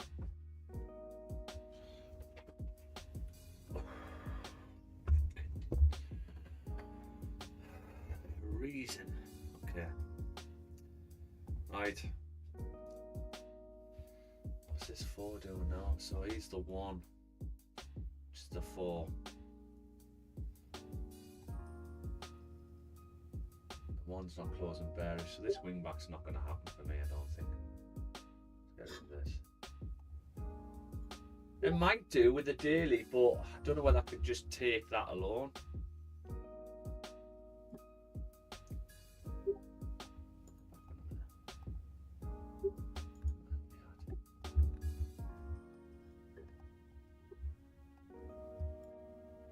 Oh, it's going to close in 6 minutes.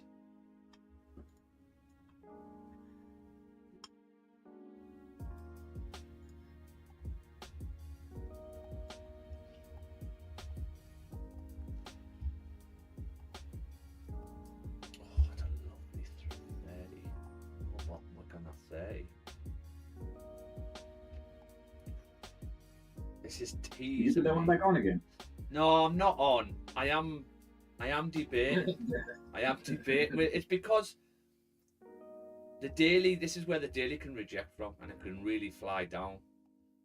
But the way we've printed here, we are in a clean traffic up. Yeah. Especially with the 4 breaking into that zone as well. But you can still reject from here. So it's literally like 50-50, Andre, whether it's going to reject from me and drive down or whether you're going to push up. So probability wise, it's not the best. But what I can see happening with the new 4, literally what I can see happening with the new 4 is the new 4 just opening up, little top wick, and then dropping. Yeah.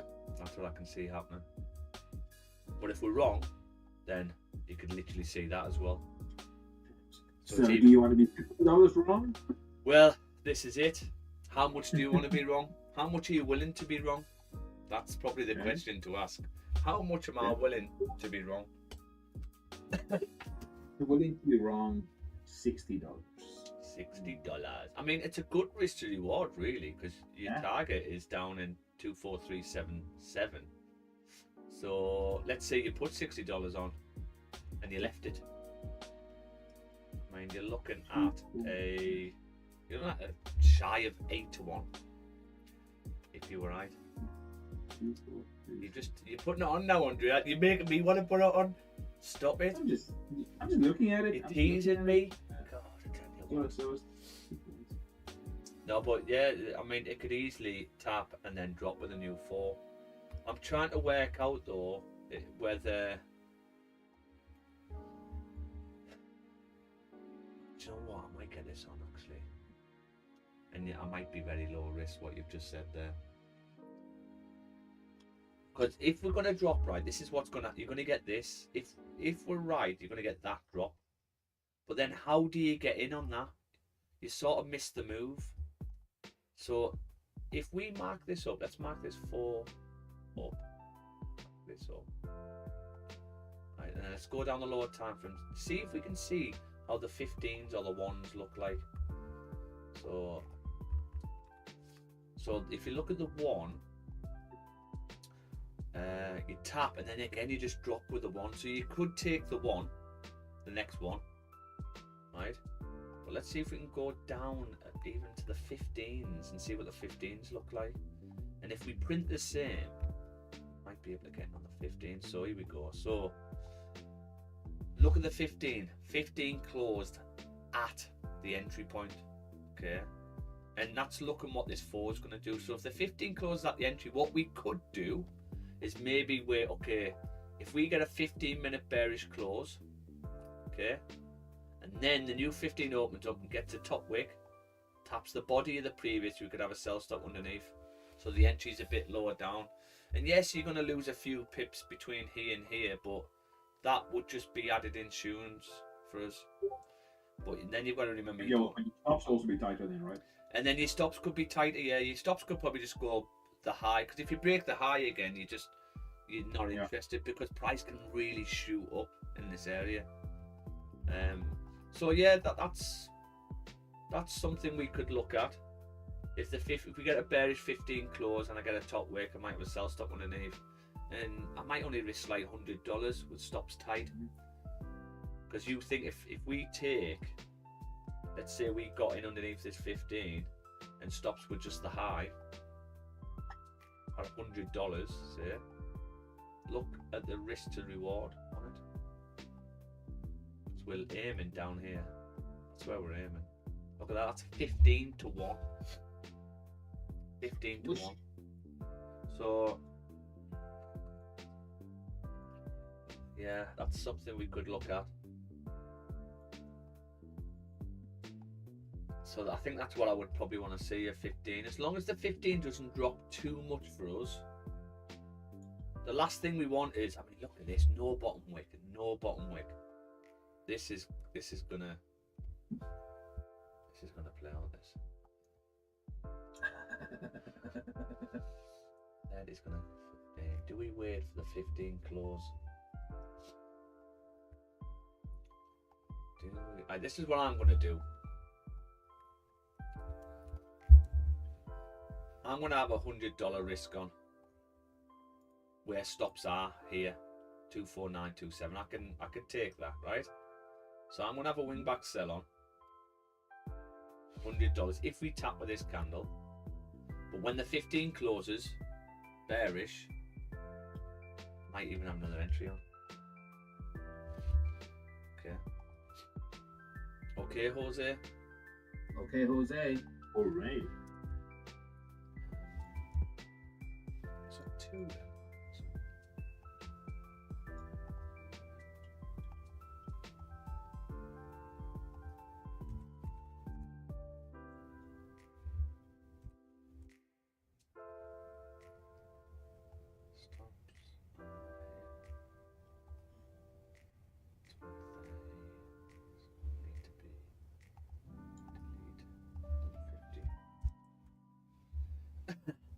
So we're going to close, no top wick on this 15. When this 15 opens up now and it creates a top wick, you could just get a sell stop underneath the 15.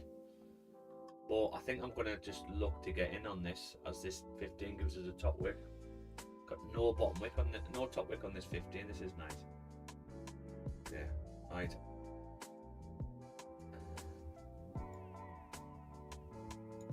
This 15 gives us a bottom top wick. Hey guys, I'm not going to be in on this. I'm just in. I'm in. I know I've got no top wick. I'm in for a sell. Should get. Market executed. I've just market executed. Yeah. I'm only $100, guys. Literally. No, I'm not. I'm $140, but I'm going to lower that. I want $100, so I'm going to delete that one. Lower this. 210, and then I'm going to market execute again. Yeah, $102 risk on this, right? Now, probability wise, it's still 50-50, unfortunately. But if we get a 15-minute bearish close, which is what we're after, and I get a top wick, I'll have another sell stop underneath the 15. So I'll be risking $200 altogether. That'll be $100 risk as well. So I'm in for sells. I want to check gold.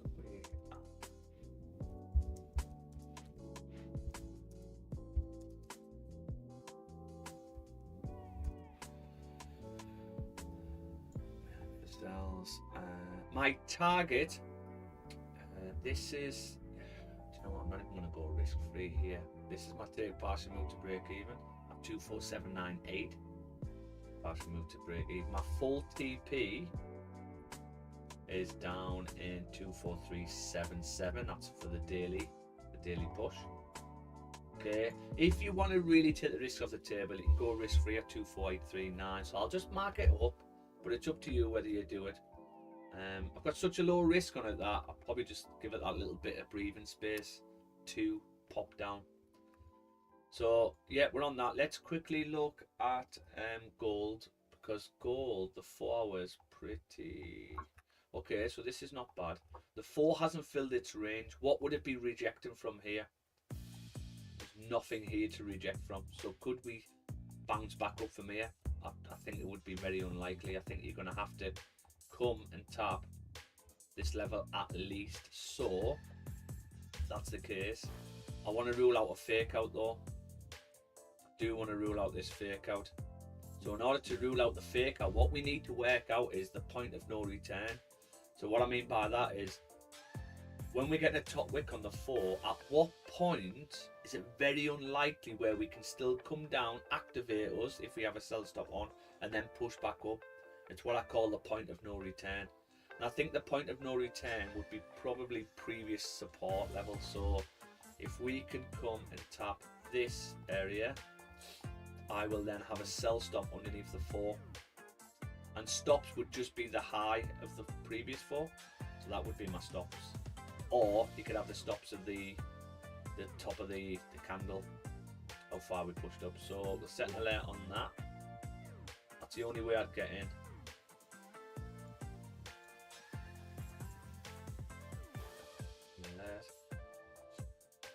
Yeah, and then we've got what it is. We've got an advantage point now. This is our advantage point, 4315 on gold. So if we pull back, tap, we will then have a sell stop underneath the 4. And if the 4 does flip, it's highly, if you have to bet, if you flip and get activated, gun to your head, you have to bet whether this is going to get tapped or not. You're probably going to say it's going to get tapped, isn't it? There's nowhere else to go. So that's my chain of thought. The only thing what might happen is it might flip before tapping the pullback area. If it does, it's not my trade to take. Okay, but good luck if you are in on it. Okay, so yeah, that's that. EU, I'm not even going to bother because we're in on NAS, and we've got potential on gold as well. So yeah, not bad, not bad. Let's see how we get on. All we're waiting for NAS is, oh, need a top weight. So this is what I don't like. Okay, so he's a top tip for you, right? See how this candle is opened up and it's pushing down first. Yeah, and then what you're left with is 2 candles with no top wicks. So what does that mean? Well, that means that, well, if the previous candle didn't give you a top wick, it's very rare when 2 candles don't give you a top wick. So if it's quite rare, then the probability of this candle flipping to the upside is higher, a lot greater. And the steeper this bottom wick, the more scared of when you do flip, you can drive further. So we really don't want a steep bottom wick here. The more this drops now, even though it's going into profiting, which is what we want, the more this drops now, the more scared I'm going to get. So really what I wanted to happen here, I wanted this candle to open up, push up first, and then a flip to come down. So just be careful at the moment. Like, don't think this is the trade now coming down. This can easily flip to the upside at any point. But we're low risk. All on the 15. We really want this 15 to pop up, give us a steeper top wick. Maybe just something like that. And then a 15-minute bearish close. And then if I get a top wick, I'll add another position on. Down. Yawn? Yawn? Yawn.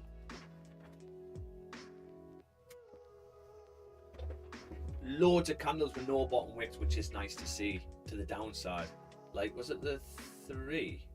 So look, 3's got no bottom wick, no bottom wick. 2 candles with no bottom wicks, and then you've had no top wick. Okay. And if we go down, was it the 2. The 2's got no bottom wick there. We've had 3 pushing candles, which is good. Okay, do we need a pullback now? Definitely tap previous support. You would imagine you broke out, retest. Then if you want to go, you can go. But if not, can we come down? The 1, you've got another no bottom wick here. We were respecting this level, now we've pushed out. Can we fake out back into the area? And I've been looking for more entries to come down and break the lows. You've got another advantage point.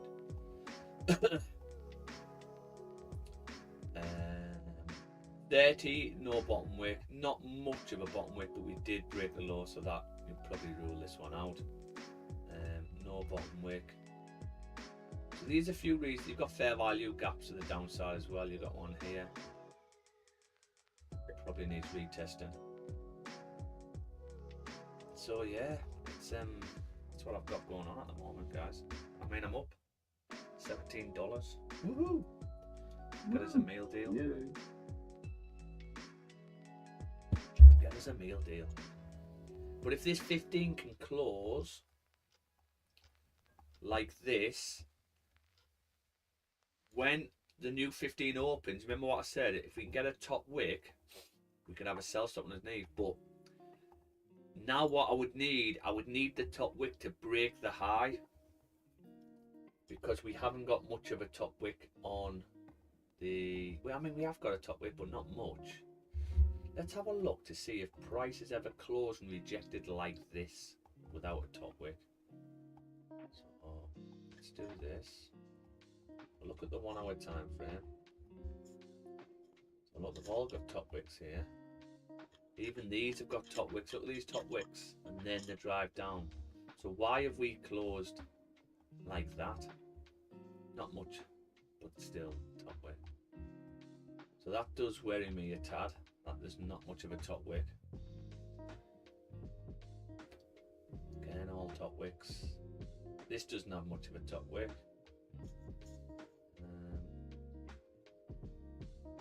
Yeah, they've all got top wicks before coming down. Maybe this one is probably similar to what we're getting, but still that's got a top wick and that's got a top wick. So could we be on something like this? That might make more sense. Do you know what? That might make more sense. So where the 1's closed, or the 4, this is probably the top wick we're looking at. Then the next one's got no top wick, but we pushed all the way down, which would be nice. So could we get that? Is that what we're on before coming up, before coming down? Potentially. But yeah, this 1 hour could easily drop to our take pass and move to break even. Which I believe is a 1-to-1, is it? Is it a 1-to-1? 68. Not quite. 62. Interesting. Interestamundo. Let's have a look what this 15 does. Because we might have another entry off the 15, guys.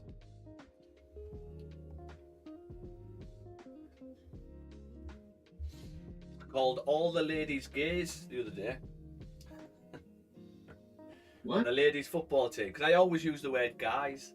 I was like, right guys, listen. And for some weird reason, I said gays. I was like, right gays, come in. I mean, they all laughed at it. Like, there's a lot of gays. There's a lot of gays in the team, to be honest with you. As long as they took it as a joke. Yeah, they did. They did, to be honest. They're quite relaxed, apart from one time where I was given a demonstration. I was like, right, what you need to do, like 1,000 gazelles, SWAT sticker, start running across. As soon as I said SWAT sticker, they were like, whoa, no. And I was like, I know you shave your head, but that's a bit much. yeah, I look like I'm part of the SS. Bloody hell. Yeah, it was a good win last night.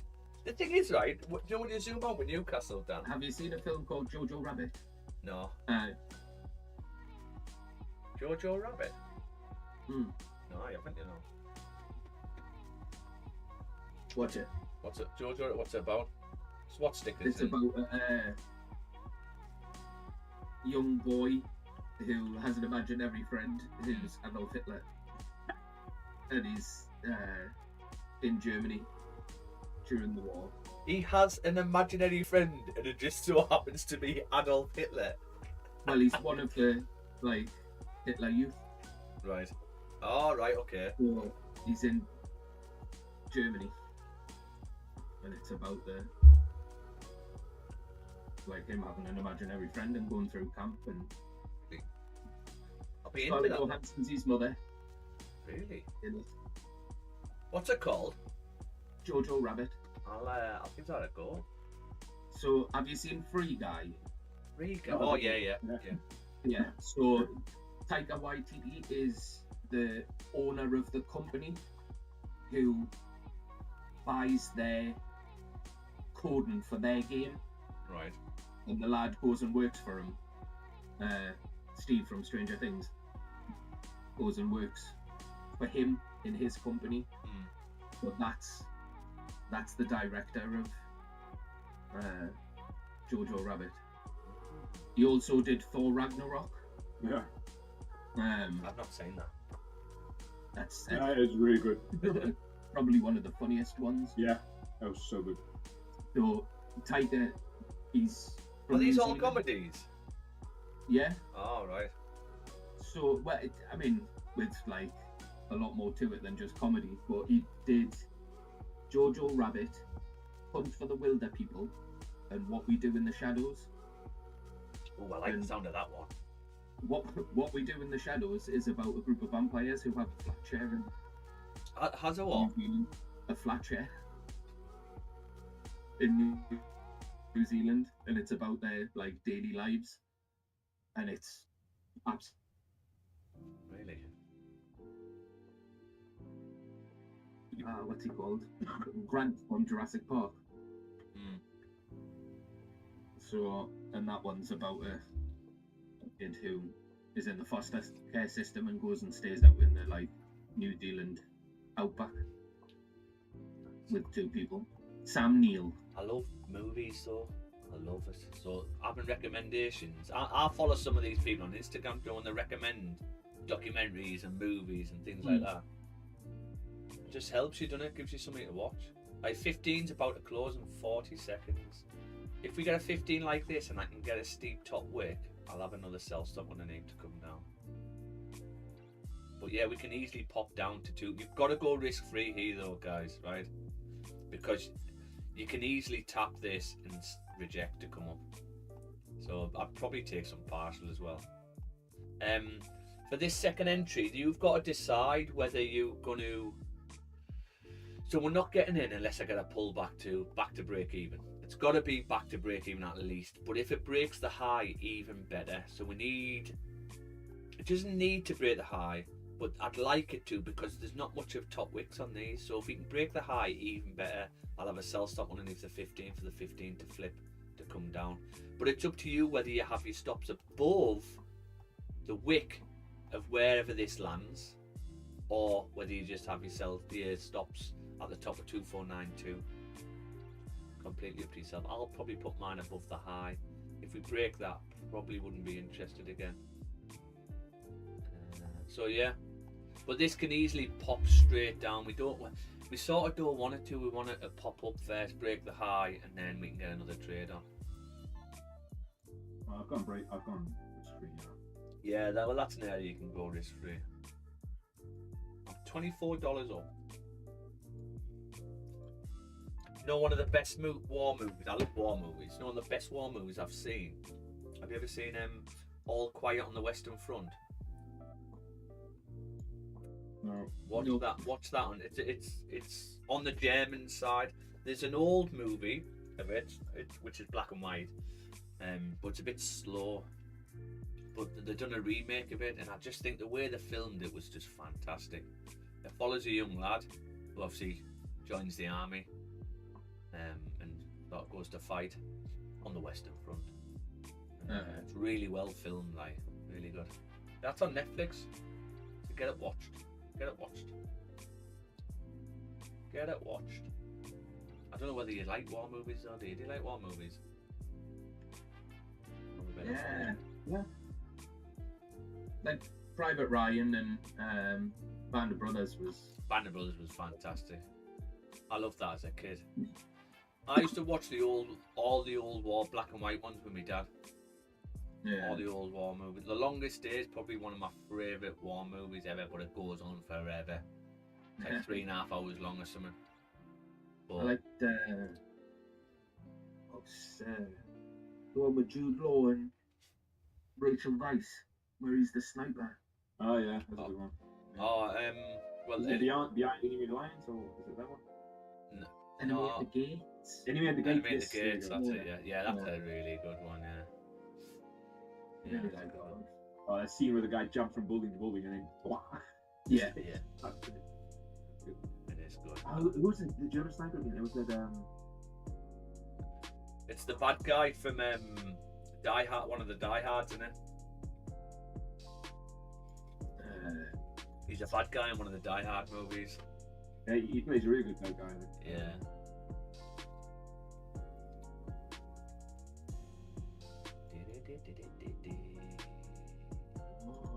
If you want to watch a movie, this movie was made. It happened in real life, based on a true story, and it happened the exact same time I was out in Afghan. And the movie's called The Outpost. We heard about it while we were over there. Have you seen it? The Outpost. Is that It's what? where the are the demons or the dead? No, you're getting mixed up. I've seen that one as well. Yeah. That I was going to say, oh, it's based on a true story. But I have seen that one as well. I know exactly what you mean. No, this one is in the Korengal Valley, and it's basically an outpost what the Americans had, right? Yeah. In the northern part of Afghanistan, and they just got smashed, absolutely smashed. The camp got breached, and the Taliban owned half of the camp, and the Americans owned the other half. That's how close they got to taking over the camp. They got absolutely annihilated. Orlando Bloom's in it. Called The Outpost. Yeah, good. Another good war movie. Mason loves Fury. That's his favourite movie. Fury. Brad Pitt. Yeah. Thanks one. Are we going to get this Topwick here? The Ministry of Ungentlemanly Warfare. I've not seen Seen that. The comedy. No, it's Havel.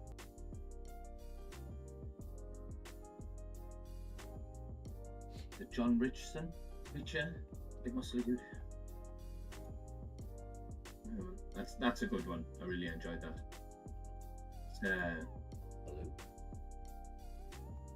like under the radar type men. Yeah. Like I closed out the trade. I'll tell you why.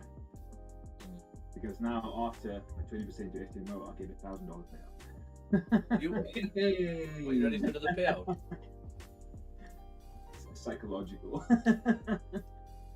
Go on, Andre. Yeah, and this It's can 4-digit payout. and this can flip to the upside at any point. So you probably did right, really. I mean, I will, if it comes up and takes the high, I'll do a sell stop below the 15 again. Yeah. Let's see. I'm only up $20 at the moment. So that was how much was that? Was $44.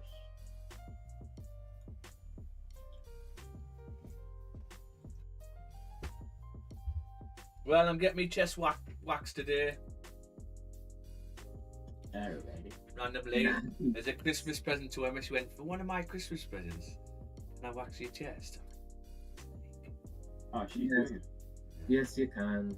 Go on then. Saves me a couple of £100, doesn't it?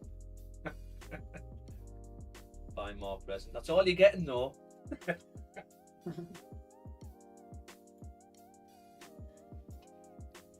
You see now, gold trade I went break even on would have hit TP now. Would have. Stayed in. Beautiful. Yeah, I've just I didn't stay in, did I? I went break even. How do you feel when like you do stuff like that? Do you feel all right? Do you think? I feel okay these days because now I just know. Okay, fine. First of all, I didn't lose any. Yeah. I didn't go further down. And you were And right. secondly, it's like, okay, cool. I need to learn patience in certain situations. Yeah.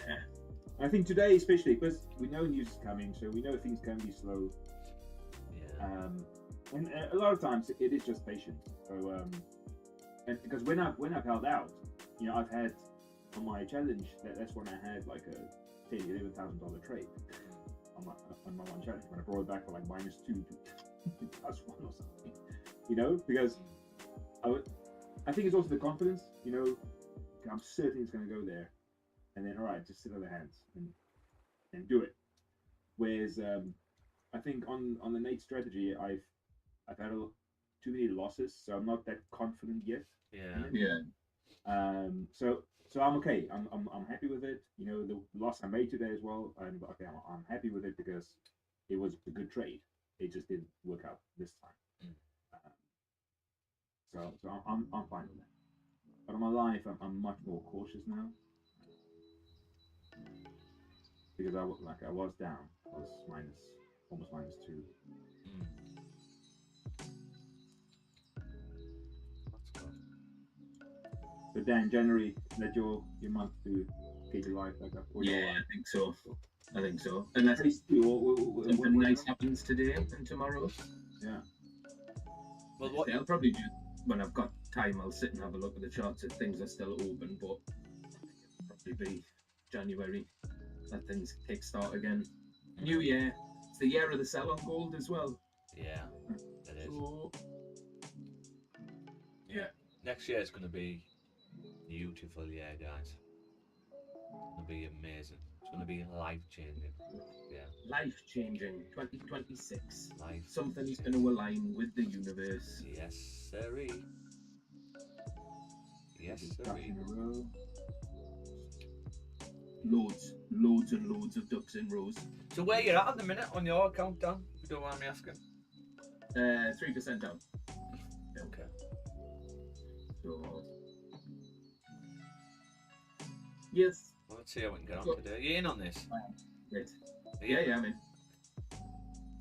So what you could do, because, like I said, this is like nearly 50-50 whether you're going to shoot up or shoot down. That's the key word, shoot. You're either going to shoot down or you're going to shoot up. So what you could do, or whether you want to do it, once you hit this level, once you hit this level, don't take partial, just go break even. Yeah. And set your TP down here. What you could do. I mean, you've got a huge 7 to 1. 7 to 1 on that. So if you're I don't know what you're risking. You know, 7 to 1 is quite a nice return. Quite a nice Yes, return. it is. I mean, if we get even remotely close to TP, we're covering a lot of losses. Yeah. Yesterday would have been nice for you because the way yesterday worked is it didn't sort of like, as it was moving down, it didn't like tap and then reject, if that makes sense. It just went Boop. Like that, literally like that. Yeah. And we were way past, take past and move to break even, which was nice. So they're the best ones, like. Yeah, well, that's it. You just want ones to pop to your safety so you can do what you need to do, and then it's just a matter of, is it going to continue going down? If not, Yeah. I'm happy with what's been taken out. So, yeah, this one, if we get it popped down, be laughing. Yeah, I just don't like how we haven't had them have top wicks. Yeah. That scares me a bit. These here, these scare me because if you look at the 4, you think you've broke out on the 4, you broke back to the upside on the 4. So what you would want is a bottom wick, ideally tapping previous support. But you know what it's like, it doesn't always do that. But you get a bottom wick, and then you're expecting a flip on the 4, aren't you, to come up? So that's what could happen on this 4. Because you've got no bottom wicks. But if we do look left, you know, you've got a bit of a top wicks, then you drive down. This is what I'm saying. You could really drive down here. Really drive down. And you could maybe take some more partial around there because you do reject, come back up, fuck about, and then come through. Do you know what? Look at this one. That's where I'd take quite a bit out.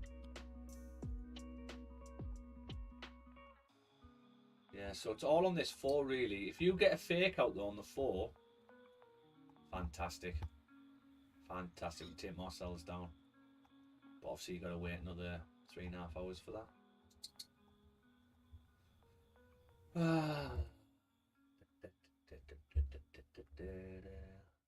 15 didn't give us that top wick, did it?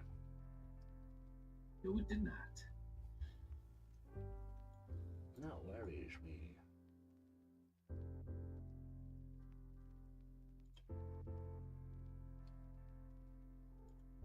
Oh no. I've lost my lid. Oh no. My lid for my pen. I got a pen what's like it's like a bullet.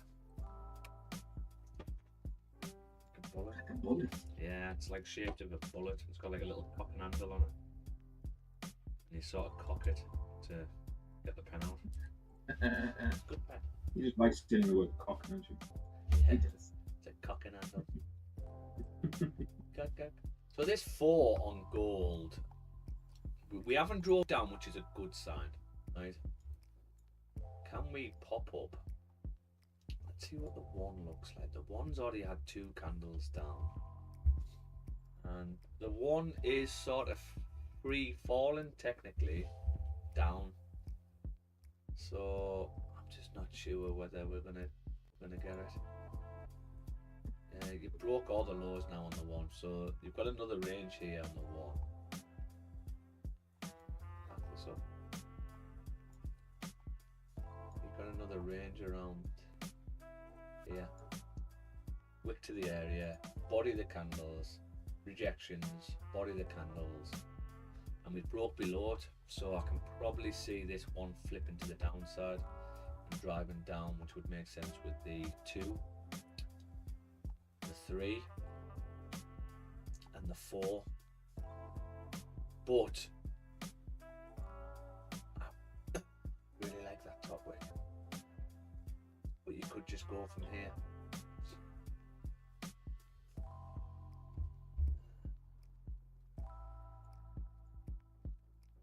Yeah, 30's flipping now. Please don't go.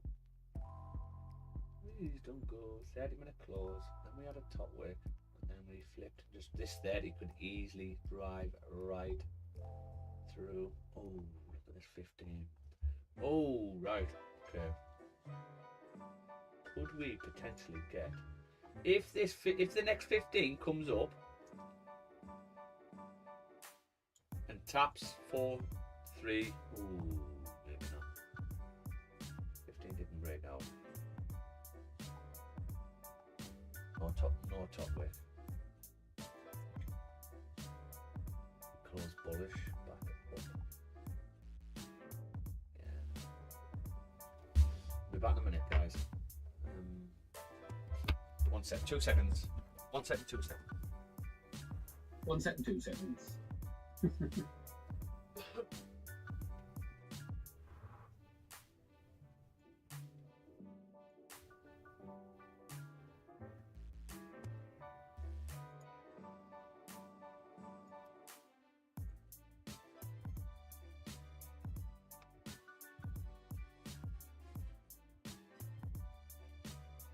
Play on the 30, but in order to get in on it you'd need a top wick. That's not ready yet. What a nice. Okay, 15's coming back up. This is highly likely going to flip. There's the 30. Okay, so could we take the 30 forward?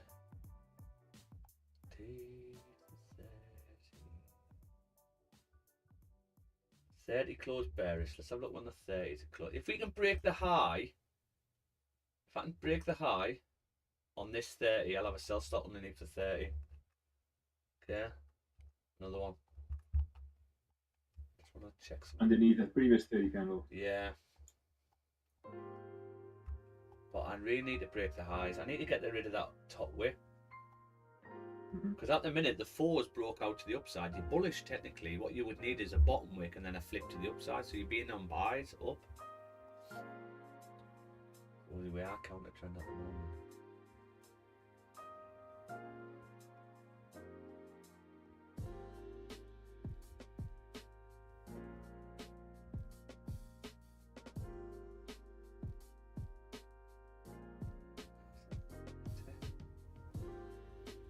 Bearish from the 30.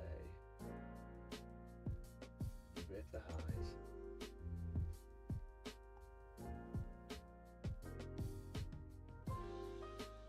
These are after price. See, we haven't tapped this level yet. We haven't tapped this level. I think we have to tap this in order. If we want to drive up, we have to tap. We'll take partial move to break even area. What's this level here? This is where I'm probably going this way. So if the 30 does pop up, break the high. Yeah, I think I'd have a sell stop underneath. But this 30 has to break. Oh, has it broke the high? Yeah. Okay. I think it is, yeah. Okay, so yeah, they broke the high. Okay, I have another entry. A sell stop underneath. Yeah. I'm still not convinced with that top wick though. We have got a bigger top wick. So I think my stops are still going to be up here. But I'll put another $100 risk on it. So it'd be $200 altogether risk.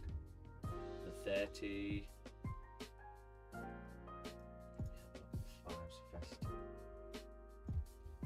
Do we wait?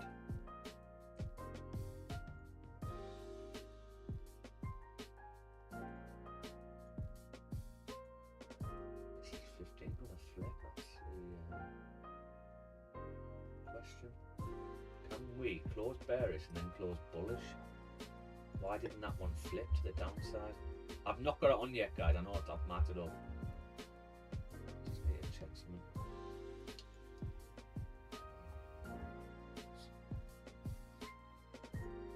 Close bearish and we close bullish. Why did we do that? Close bearish, then we close bullish, then we come up. Okay. Yeah.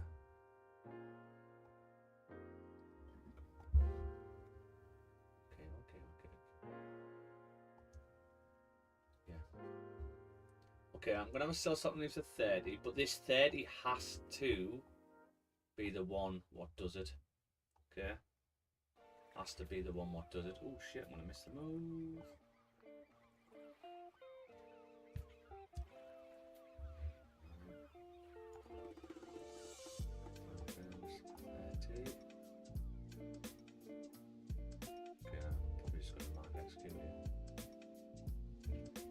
Five's got no top weight. I'm in for another entry, guys. Stops are the same. Oh, you.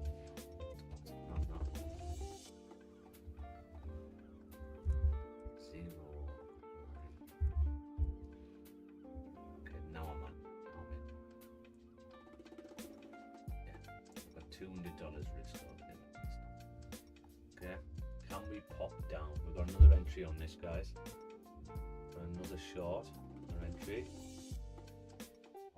Stops are still here because I'm still not convinced with the forward top wick. I would like a steeper one, but it hasn't done it. But prices never come back up without at least tapping this level. At least. So that's why we're like that. Yeah, straight into profit, which is nice.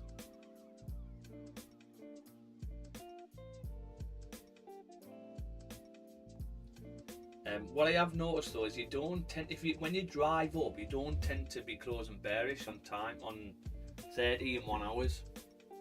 we haven't closed bearish on the 1 yet, but if we can get that, then that's fantastic.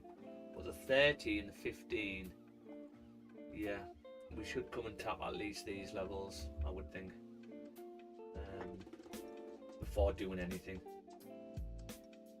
So let's see. What did you say? 5's got no top wick down. Yeah. Oh shit! Yeah. We didn't even, did we break? We did break a high just. So we need a 5. If this 5 closes like this looks nice. But still, you've got no top wick. So can you come back? Just a quick wick and then Yeah. back down. Hopefully. As long as the 30 stays bearish, that's probably key. If the 30 flips back bullish, might look to manage risk, let price come up, break the highs, and then get back in. Goes back below. Maybe. Let us see. We need a 15-minute bearish close. That's what we need next. We need a 15-minute bearish close.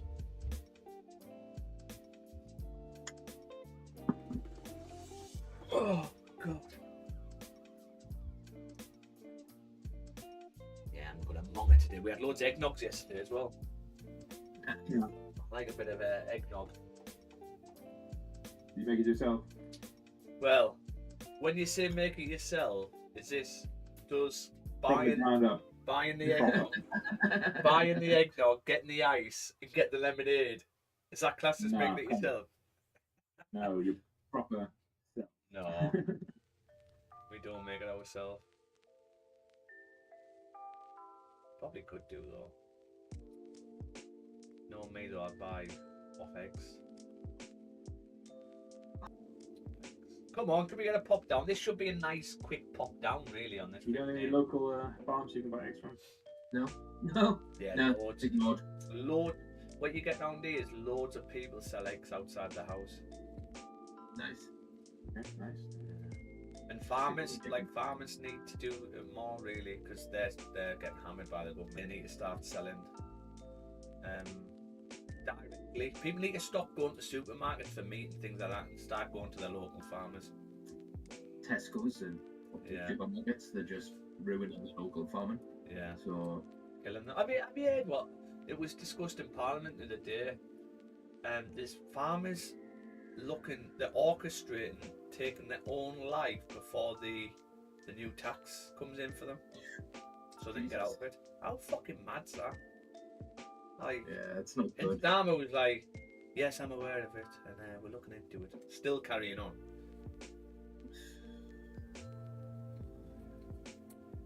It's mental. Absolutely mental. I feel proper sorry for them. Unfortunately, it's us that dictate it, Yeah, because and too many of us prefer the ease yeah, of having things like Tesco's and where everything's in one Aldi, place. Lidl, and Yeah, things like that all done for us. We need to be growing our own veg and going to farm shops and things like that for meat and milk and stuff, and it's going to put everything back in the hands of the farmers rather than the yeah. multi-billionaire corporations. We all need to say, right, we're using cash. We use cash, go out of our way to take cash out. We shop at local businesses is what you're saying, isn't it? Local bakers, local butchers. Get rid of the high-end Tesco's, Asda's and things like that. 100%. And subsidise farming again. Yeah. It's just, it's mental because you look at like everything you have to mass produce on scale for all of these supermarkets and things like that. So you're looking for the quickest way to produce as well. So your turnaround's a lot better. And you're pumping the land full of herbicides and pesticides, so things can't grow properly. Yeah. So we're ruining the land at a decent rate, and we're not subsidising local farming anymore. So, like I say, when these go out of business, we're only going to be left with one source. So You're right, mate. You're right. we need to make the change. I hate Tesco, mate. I like to support it. We don't shop at Tesco anymore. I used to. Just when you know it's full of fucking chemicals and all of this sort of shit. It's more the greed for me, and we always have this conversation about the greed. Tesco, like the greed in the supermarkets, is just shocking. And I hate being forced to, like, this what really knocked me off when they brought out the club card thing. Yeah. So they go, okay, everyone has to have a club card to get the lower prices. If you don't, you pay extra. So people who don't want their data out there are getting punished. It's costing them more money. Do you know what I mean? And I just think that's disgusting. That's disgusting the way you do it. Oh yeah, but you collect points. No, you make more money this way. How can we get more money out of our customers?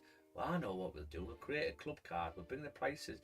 We'll raise the prices slowly over time, so people get used to that price. Exactly what they've done with the fuel, right? Which we're all happy with 136 now, when it used to be like 112. Yeah. All of a sudden, because they went to 160 or £2, they're fuming. Then it dropped to 130, where that was the original number they wanted to get it to anyway. Do you know what I mean? We're just idiots, so. And that's what they've done with the club card situation. Raise the price and then go, okay, club card, you get loads of discounts on everything if you use your club card. And then you're actually buying the stuff at what the price should be. What the price should be. And this is what knocks you sick. I went to Lidl the other day. Never been to Lidl.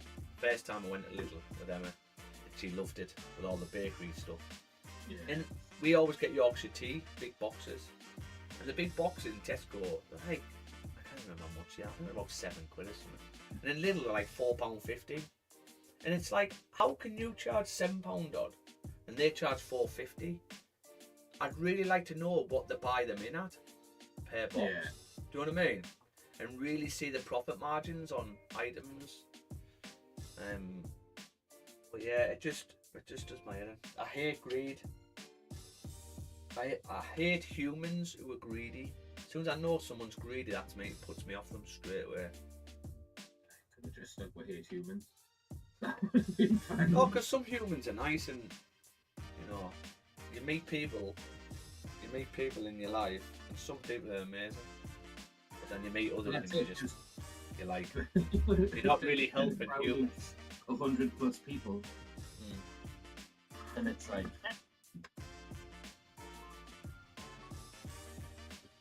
jeez. I think what you got to look at in life is you only ever end up with family and a small group of friends. Do you know what I mean?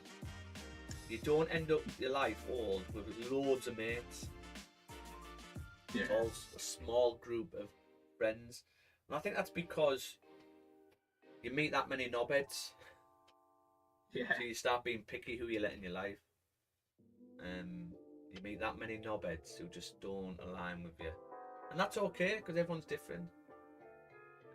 What I try and teach my kids is, look, in life you're always going to come across knobheads, people you don't get on with. Always. It's don't you ever think that everyone's going to like you. People will not like you for no reason whatsoever. It's just the way the world is. Or for the stupidest of reasons. Yeah, because some people can't stand not being liked. Yeah. And it's just impossible to get everyone to like you. So you just accept it. Acceptance. Accept yours. Right. No bottom wick on this 15. Yeah, that's nice. That's what we like. No bottom wick. And we closed bearish on the previous, which is good. It grabbed. Can we get a flippage? We sort of need the 30 to stay bearish, really. And if this 30 is going to pop down, It's going to have to do on this 15 really. So this 15, yeah, should have a sell stop underneath this 15 now. Two. Yeah. Sell stop. Just go to the toilet. No, Shout for his minutes. Will do. Well, do you go and see family over the Christmas, Andre? What do you do Christmas Day? Just stay home all day. Yeah, so the big day over here is the 24th. Right. So Christmas Eve, that's the big day where we have our Christmas dinner. Yeah. Really? So my wife's parents will come here. Her dad is just on the next street. Her mum is 5 minutes away. So we hang out all the time. Tomorrow we're going to Legoland with them for like a Christmas thing and stuff. Yeah. So they'll be here, and we'll just I've got the little kids with me. Big ones is with the mum. Yeah. Yeah, so we'll eat a lot of food and anything. Yeah, it's not a crazy thing or anything. Then next year will be bigger again because then the two brothers will come here as well, their partners and their kids. So then it's nice. So lots of people. Yeah, and after the big kids as well. So yeah. I do enjoy that, But yeah, and I like having it at home. Yeah, so I don't have to go anywhere. Yeah. See, I'm going up to the northeast this year, not for Christmas, but the day after Christmas. Okay, yeah. Which we rarely do that. We normally just stay home. Just pure chill and eat and watch movies. Yeah. Which is nice. It's a time where everyone's just chilling, so it makes you chill. Because sometimes my mind's just 1,000 miles per hour, thinking what I need to do, what I need to get done. Yeah, I think I'm going to because you said you're going to Legoland, didn't you? And it made me think, do you know what? I might take us to Chester Zoo. Okay, yeah. Chester Zoo. They've got like the lights. We bought some season tickets for next year for a local zoo here. It's one of the ones where you can drive through some of the sections. Yeah. Yeah, it's like a safari type. Yeah, exactly. So they've got 3 big enclosed areas where you can drive through and stuff. And they've got the lion section as well, where it's properly enclosed with double gates and stuff. You can drive through the lions and whatever. But the nicest thing, it is so nice. They've got these 3 big parking areas, and then next to each one there's a massive playground area. So it's great for the little ones. Yeah. But then they also have a barbecue area, which is free to use gas barbecue areas where you bring your own stuff and just go and grill it. Yeah. And even the restaurants there is actually really good. Looks like really good food and stuff. So, so we chose that over Legoland for next year. I mean, I don't mind Legoland, but it's a bit tedious. Is it? I like it more. I like being outside and walking around. And then we've got this other place here, which is even cheaper than the season pass. It's called Wow Park. It's just in this big plantation area, and then within all the trees, you've got these things you climb. So it's not like where you go with these security harnesses and stuff to climb up. You climb up very safe because it's all for kids, and then you climb up. It slides down the trees, all these massive trampoline areas suspended in between the trees and stuff. Yeah, I love it. And then massive places where there's always like a fire going, so you can do your popcorn and your sausages and stuff. Or you bring your own, buy charcoal, bring your own charcoal, and grill your stuff over there. It's now that place I love. There I can just spend the whole day and the kids just go around, and it's all safe and it's not, because they're not so small. Nothing's ever really busy, especially on my side of the country. It's never busy, which is great. Yeah, it's what you want. Yeah. The last zoo I went to was in South Africa, and it wasn't a zoo, a safari sort of park. It was a few years ago now, and that was beautiful, absolutely beautiful. Yeah. Pilanesberg, Ah, yeah. if you know it. Yes.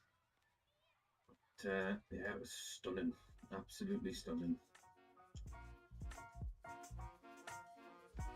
Nice, man. It's how you want to see them as well. Like Edinburgh Zoo, I didn't really rate,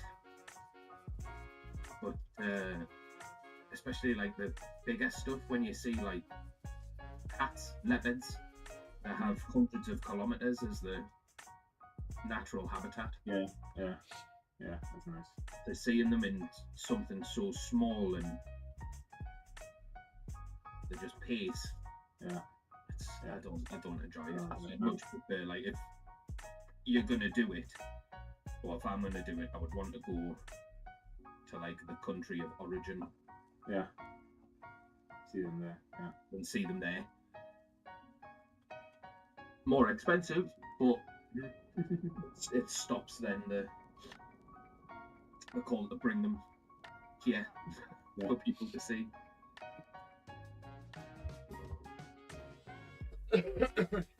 30 is still 6 minutes. We need a 30 close.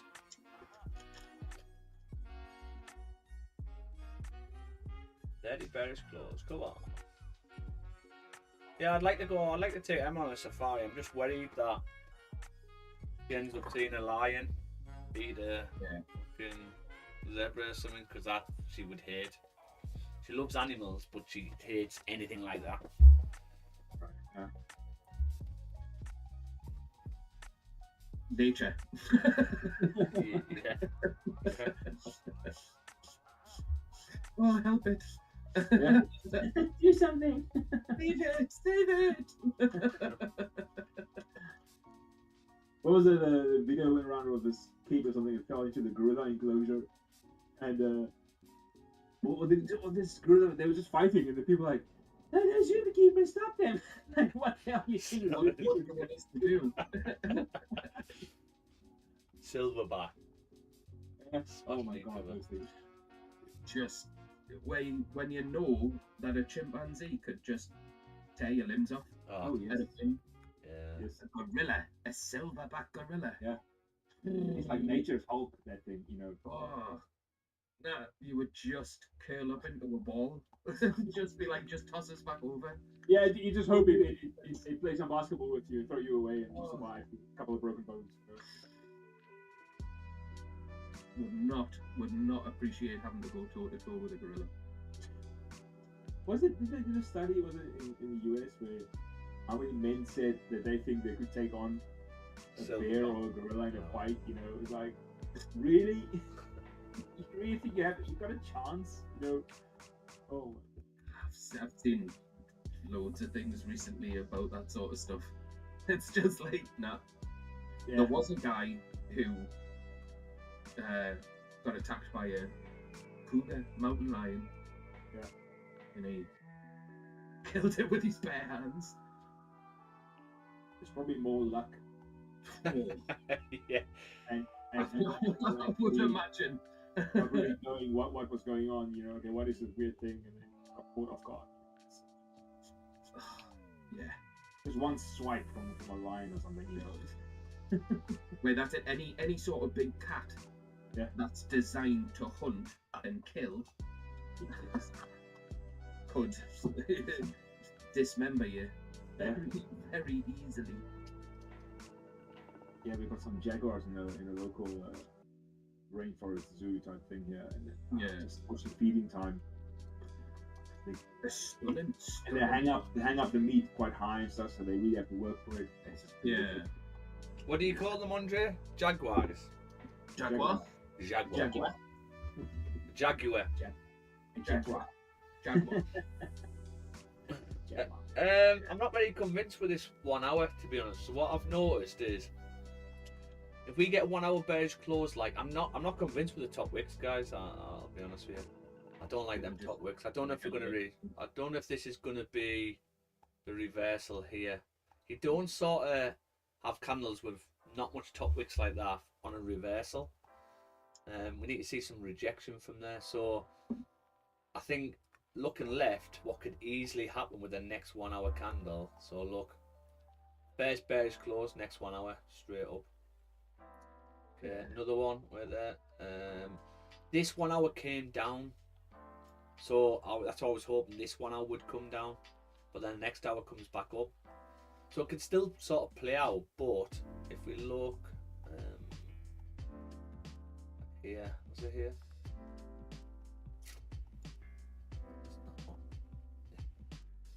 This one. So another one up, bearish close, and then we just start moving back up again. Bearish close, and then the new hour opened up and just shot up. So you could shoot up with the next 1 hour. I would imagine it does look like though they all have to come and tap our take partial move to break in before doing it, but whether the new one's going to pop down first and then flip. So I'd definitely be taking quite a lot out around 24799. Just because we've had that no top wick. I really wanted the 4 to open up first and push up first. Flip. And we've got news coming as well, which is 1/2, isn't it? So we might be, oh no, yeah, 1/2 CPI, so it might be a bit slower at the moment. But yeah, I'm such low risk on it at the moment, where I'm still comfortable, but just the new 1 hour, just be aware, it could easily just pop either way. And the hour's about to close in 1 minute and 12 seconds. So hopefully we can do something like this. Pop. If we are going to flip to the upside, hopefully we can pop down first, tap our area, and then it can flip if it wants to come up. But what we're hoping for is maybe 1 hour open, pop up, which I know you don't want it because draw down, and then a flip, and then a fake out, and that I would feel a lot better if we had a top wick like that. I'd feel a lot better with it coming down. So this is where you've got to make a decision, because we haven't really drove down. We should have drove down on that 1 hour really. So the probability comes down. It can still work, but it probably comes down. But you've got to make a decision with these 2 entries. Do you close one of them? Take more risk off the table? Or do you just hold? Basically. I'm just gonna close. Are you done? Are you done for the day, Andre? Yeah, I'm done. I don't want to sit here and look at it. It's my life anyway, so you know, can't do anything around news. Yeah. Yes. Okay. New one.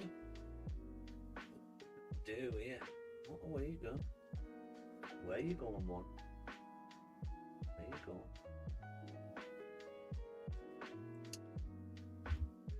It looked like on the 30. So the 30 stayed bearish, which is nice. Bit, don't like the 15. 15 ended up doji. Still respecting this. Got a minor level now. 5's still messing about. Look at that. This does look like it's going to be coming back up here.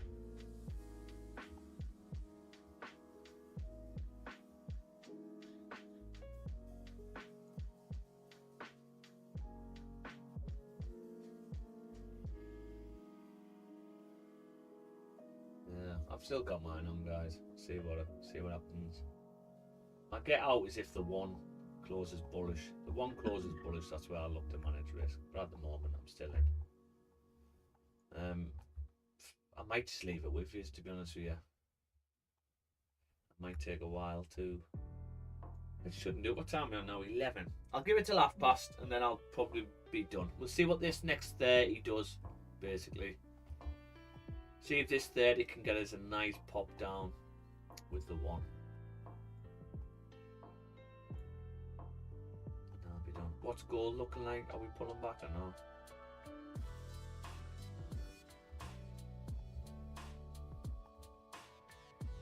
One hour closed bullish, back into the range. Or you could argue that I closed respecting and it's now nest play.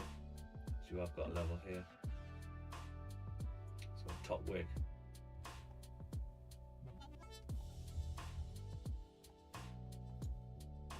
a nice nest play. If this one can come and break this high, because of the nest play, if this one can come and break this high, I'd have a sell stop underneath the one. As long as this one doesn't do a steep bottom wick.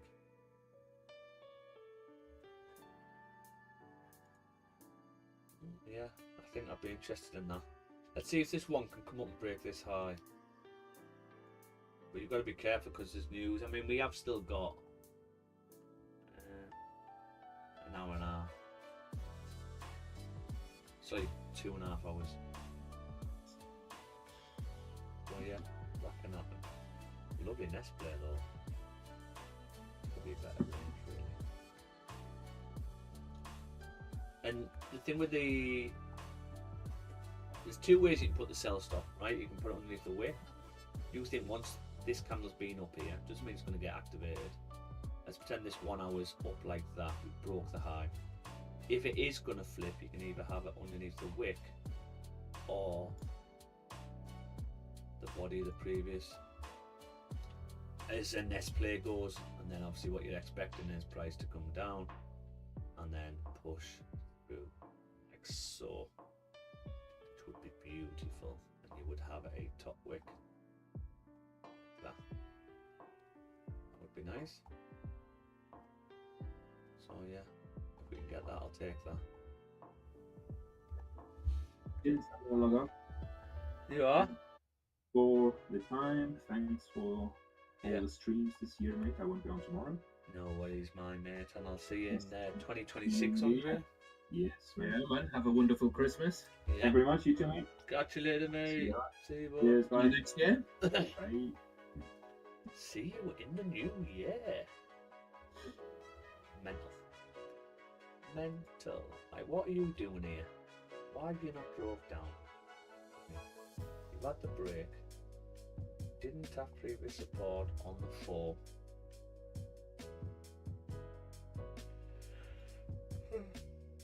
I think we need to tap at least 24798 before even stops get tapped. I would think. Oh, goals. Okay, goals popped. Goals has popped. Done. You can sell stop under the 4. Yeah, you could do that. That'd be the safest option to do. Where's the 4? Yeah, you could do. You've got 3 hours left of it though. You'd have to be careful when you so. But that's the one. See, I would probably put your sell stop underneath the 1, and the reason being is you've now got an advantage point. You go risk free could be the low, in case you need to just break the low. But if you think if you've done it underneath the 4, you're basically going off that. The advantage point's this anyway, so yeah, you're right. It wouldn't really make a difference, would it? Be a lot safer. But I think if this one flips now, it should be all good. Look at the 15. The 15 closed bearish as well. Did it close back in? Should have closed back in.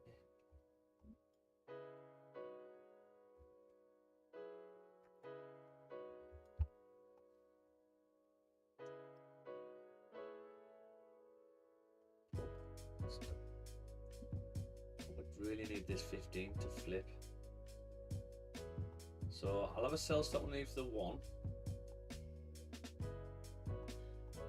There with my stop speed.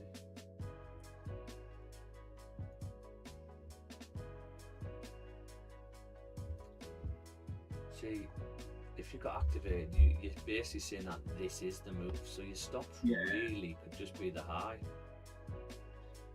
Or the high of the wick. You would need this 15 to flip though. Where would I go risk free? Probably go risk free once we break that low.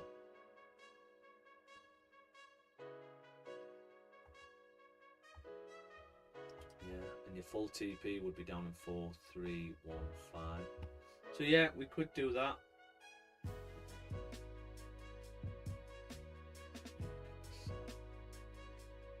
Risk wise, Because I've already got $200 risk on NAS now.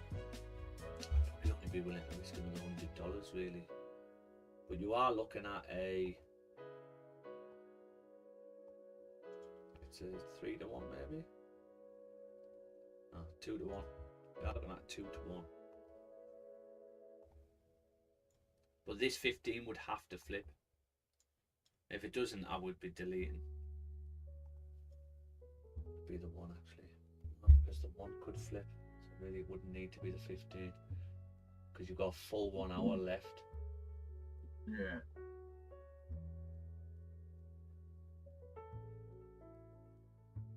Probably end up keeping it on even if it breaks out. Okay, that's what I'm going to do and have a sell stop underneath the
So this 15 might not flip, but doesn't really matter really. It's just, you've just got to be careful. It's coming down, breaking the low, and then flipping back to the upside. But I think I'd be happy with risking it.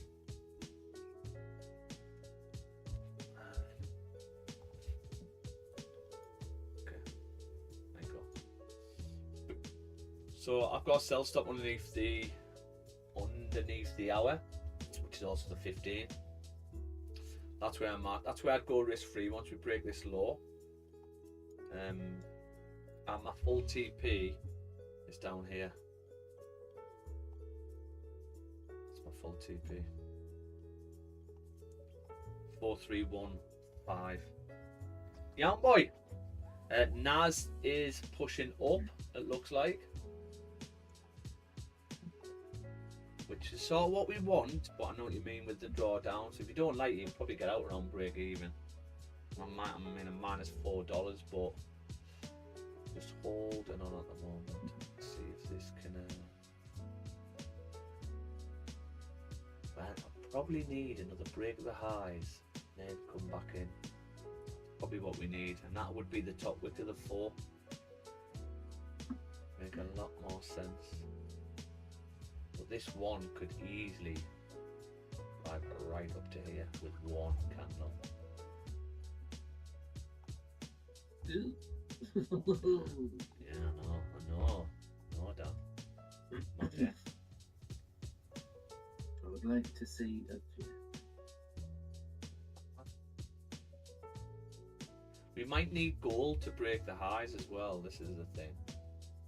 So we're on the lower time frame. So we might need gold to break this level. There'll be some liquidity above here before coming back down, if it's going to come back down, that is.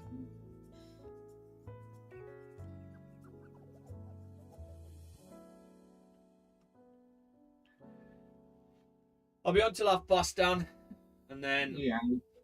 What will be, will be. Will be.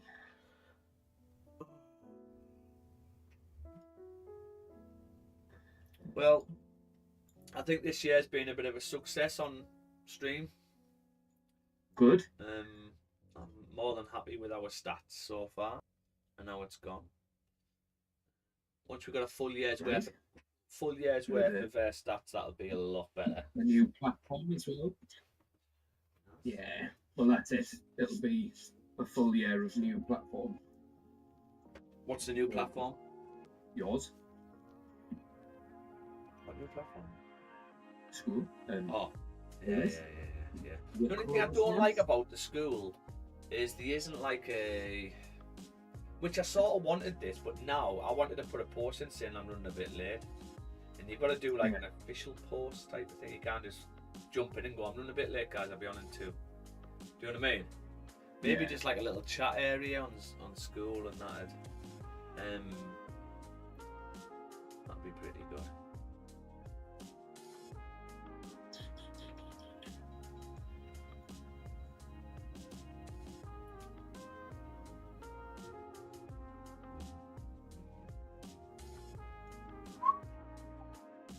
Come on, Gold. Drop for us. both Gold and Naz. Gold and Nas. Just want a little pop up. Yeah, we need Nas to. Just pop up and plummet. Yeah, because the 4's flipping now on Nas now. Yeah. Wait, if we want to pop up, it's going to flip back down. Yeah. What? It would have been tidier if it had done the wig up first. Yeah. So this is interesting. On my MT5, the 4 is just closed. Okay, at 11 o'clock. Right. The 4. Can you hear me? Yeah. The 4. So the 4's just closed on my MT5. So it's not matching up with me training wheel on the 4. You've got no top wick on it, and then the new 4's opened up and pushed up first with no bottom wick. That's exactly what we wanted to see on trading view on the last 4. And it done the opposite. So if we were going off MT5, this is exactly what we want to see.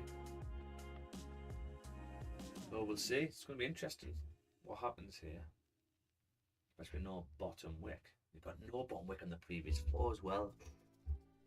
Interesting. Interesting Monday. Okay, we've got a 15-minute close on gold. And you broke above the highs, which is nice. What we would like to see now is maybe a fake out back in. We got that fake out back in. That would then give 3 more 15-minute candles. Or would it be the 3? No, after the 15. So if we get this 15 close like this, we would have 2 more 15-minute candles, and that's probably enough to then push through. That's what we'd expect on the hour. And that would be the hour flipping after the top wick. So it's just a case of, can the next 15? Oh, don't. My internet's been dreadful today. What we're after now is this, whether this 15 can flip, close back below 4325. That should initiate the move. This is lovely, no bottom wick. Get a pop up, break the highs, and then a flip to the downside.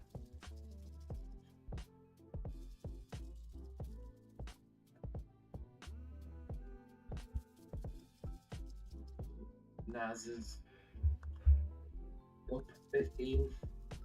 No bottom wick. Yeah, this is what we want. 15 still respecting this level. Didn't close at it though, which I don't like. Because what you find is when the 15 doesn't close quite at support, the next 15 tends to really ride. But this is what we want, really. Obviously, I know we don't want to go into drawdown, but we need this top wick on the 4, because this is the 4 now flipping to create a steeper top wick. I just needed to hold. Yeah, I reckon around these levels, maybe if we can get a top wick to here, that'd be perfect. Which is some significant drawdown.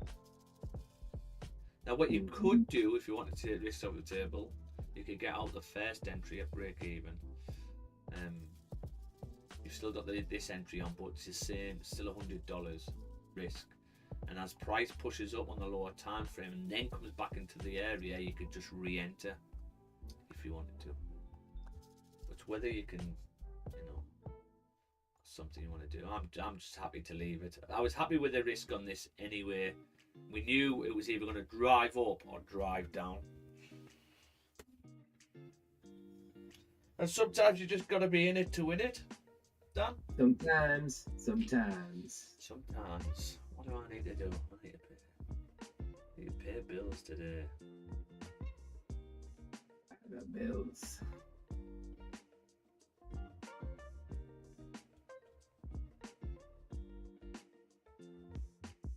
I got bills to pay.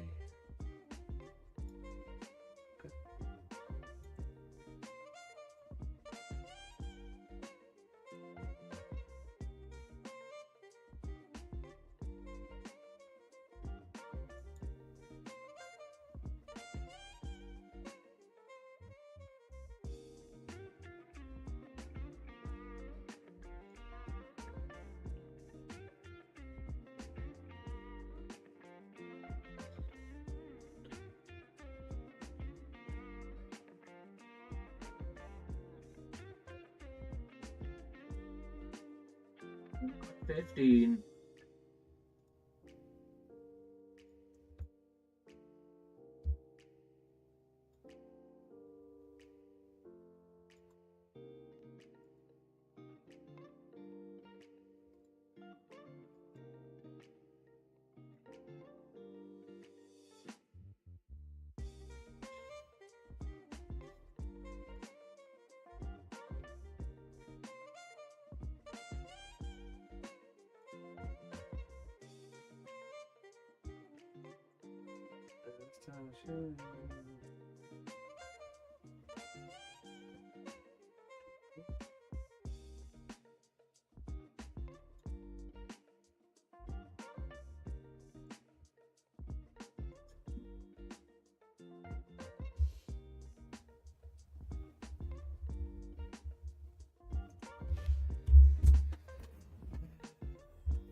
It's lovely how the Ford's looking on my MT4, on my MT5. It's just popped up lovely with no bottom width. This is gonna drop through the floor.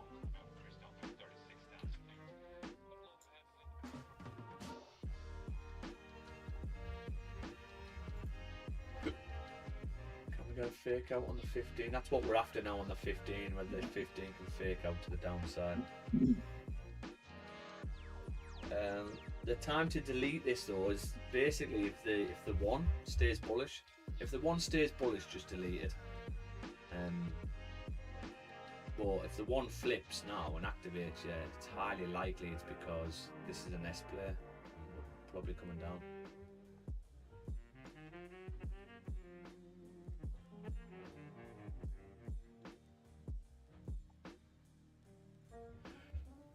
Holy fuck! Oh god! I always leave my Christmas shopping till last as well, Dan. Do you? Like, I've ordered stuff for Emma. I don't even have a clue if it's going to be in time. Should do. There's enough time still, isn't there? Yeah. It's still another week, man. Yeah.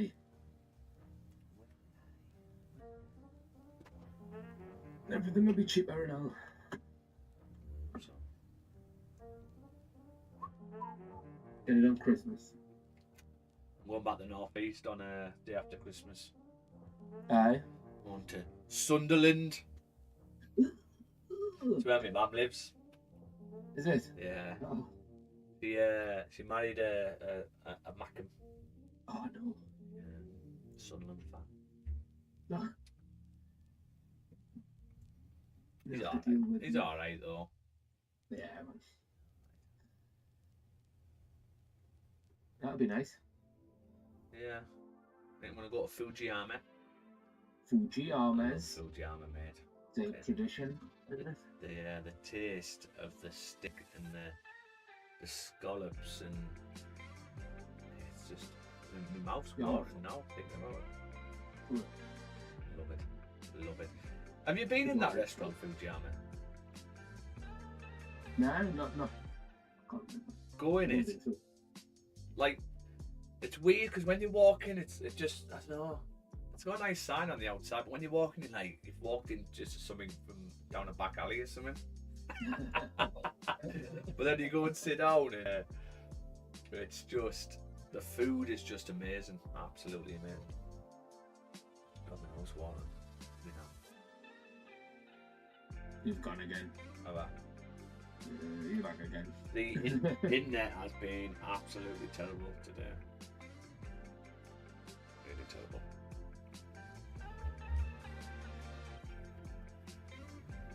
Hey. Hey.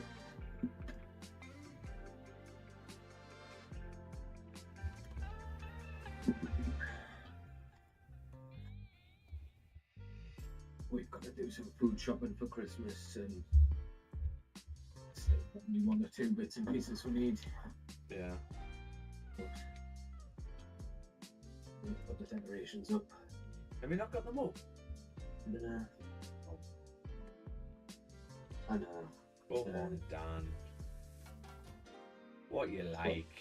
This weekend, I think, big tidy up and put some decorations up. Yeah. Just a little bit. Little tree. Well, that's it. Doesn't have to be a lot. Just Just a little tree. brighten up the place a little bit.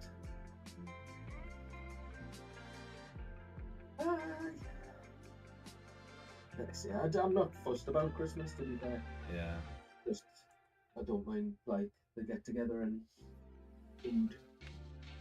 But gifts, I'm not fussed about it.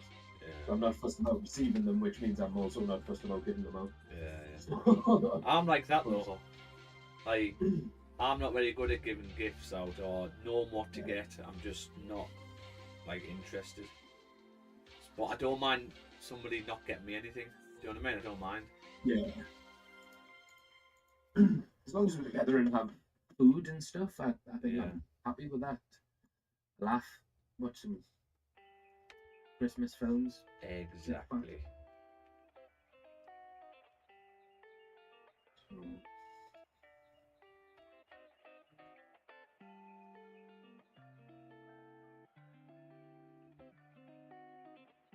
another, this 5 can close bearish on Daz. That'll be a decent close for the 15. Yeah.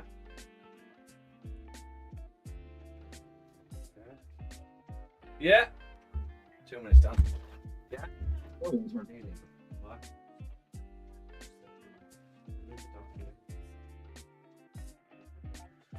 Half past 10 minutes. Yeah.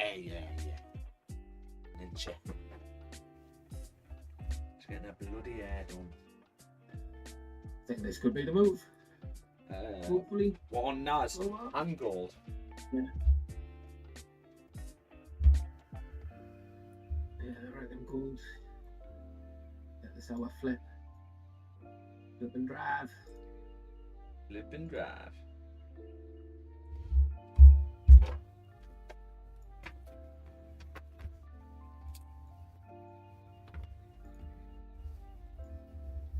We just need a fake out on gold. It says 15. Oh, just a bearish close, really. It's more off the hour.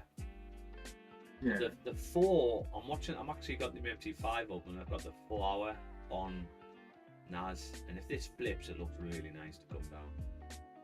So let us see.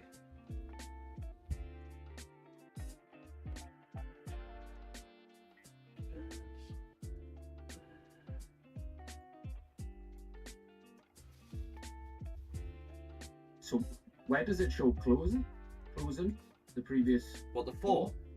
Yeah. It's closed the same area, but it's got no top wick, And then the new 4 is opened up and pushed up first, and now it's flipping. Whereas on TradingView, our 4 pushed down Should have first. already reached 829. Yeah. Yeah. So it's exactly what we want to see on MT5, but just MT4, it's like it hasn't got much of a top wick. Sorry, on TradingView, it hasn't got much of a top wick, so it's a bit of a tricky one. But I'm liking this gold. If this gold can flip for us, fantastic. Lovely nest play. Broke the high. Just whether it's going to do it. Yes. Yes, it is. Yes, it can.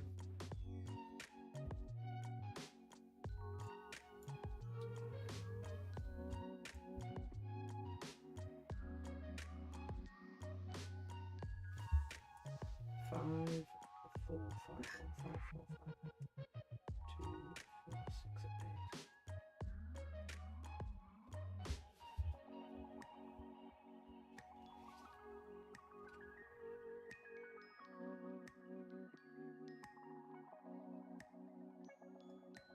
Where is the reference?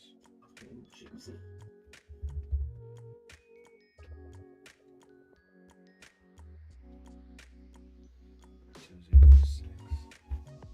Paying some bills while I wait, damn, you know what I mean? Nice.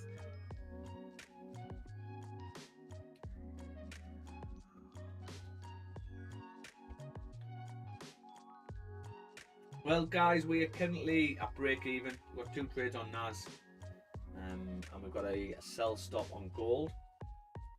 Hasn't played out yet.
Nice 15 close that.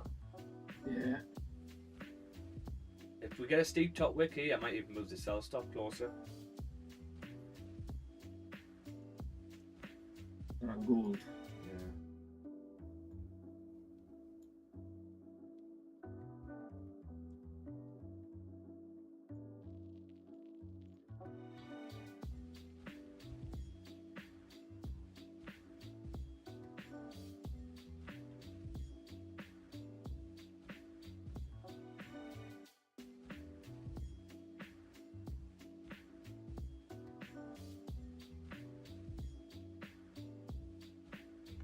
Oh. Okay, online.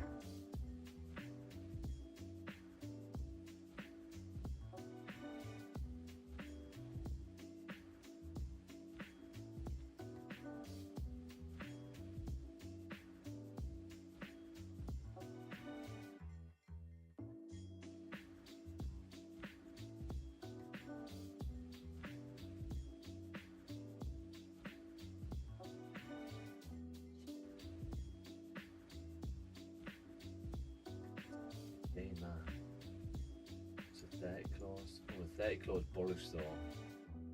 Maybe I won't move my it's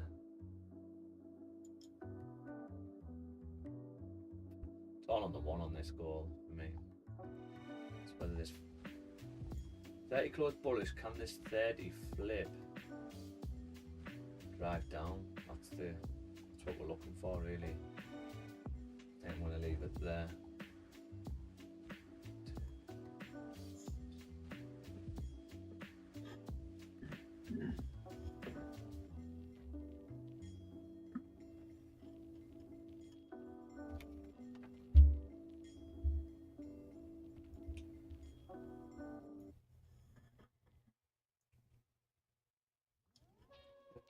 Is that 4328 for stops? 4328 for stops. Yeah, it's just the high of the 15 or the hour, if you like. It's just the high, really.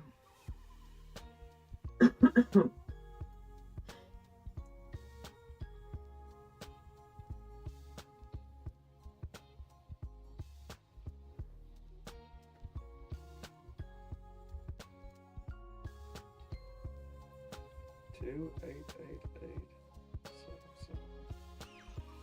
3.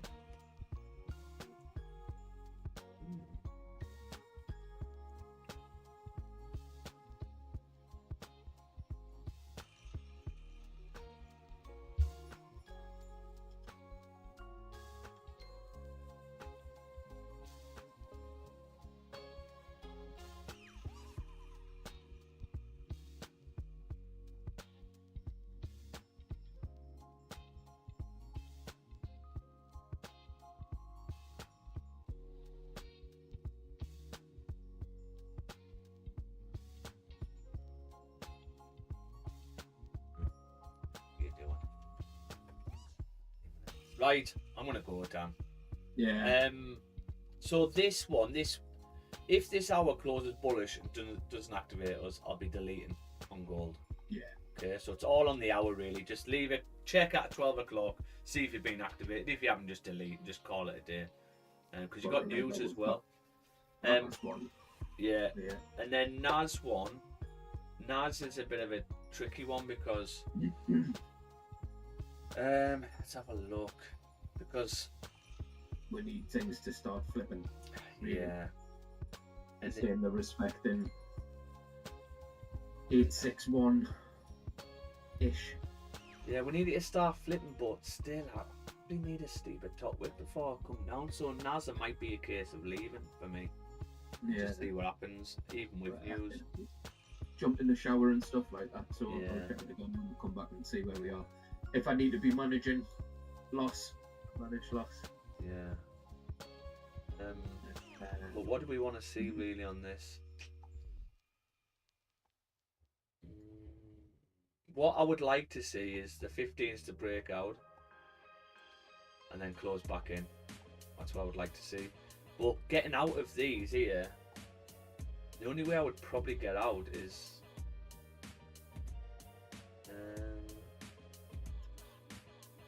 I don't think I would. I think it's just a case of either stops are going to get hit or it's going to play out. Yeah. But I'd definitely be taking partial risk free, definitely. Yeah. Alright, geezer. No worries, man. I'll see you in the morning if you want. I'll be on tomorrow. Tomorrow will be a better day. Yes. Yeah. I'll catch you later, geezers. Thanks for joining everyone. Toodaloo. Bye. Bye. See you later, guys. Thanks for joining us. Catch you later. See you tomorrow, 8 o'clock.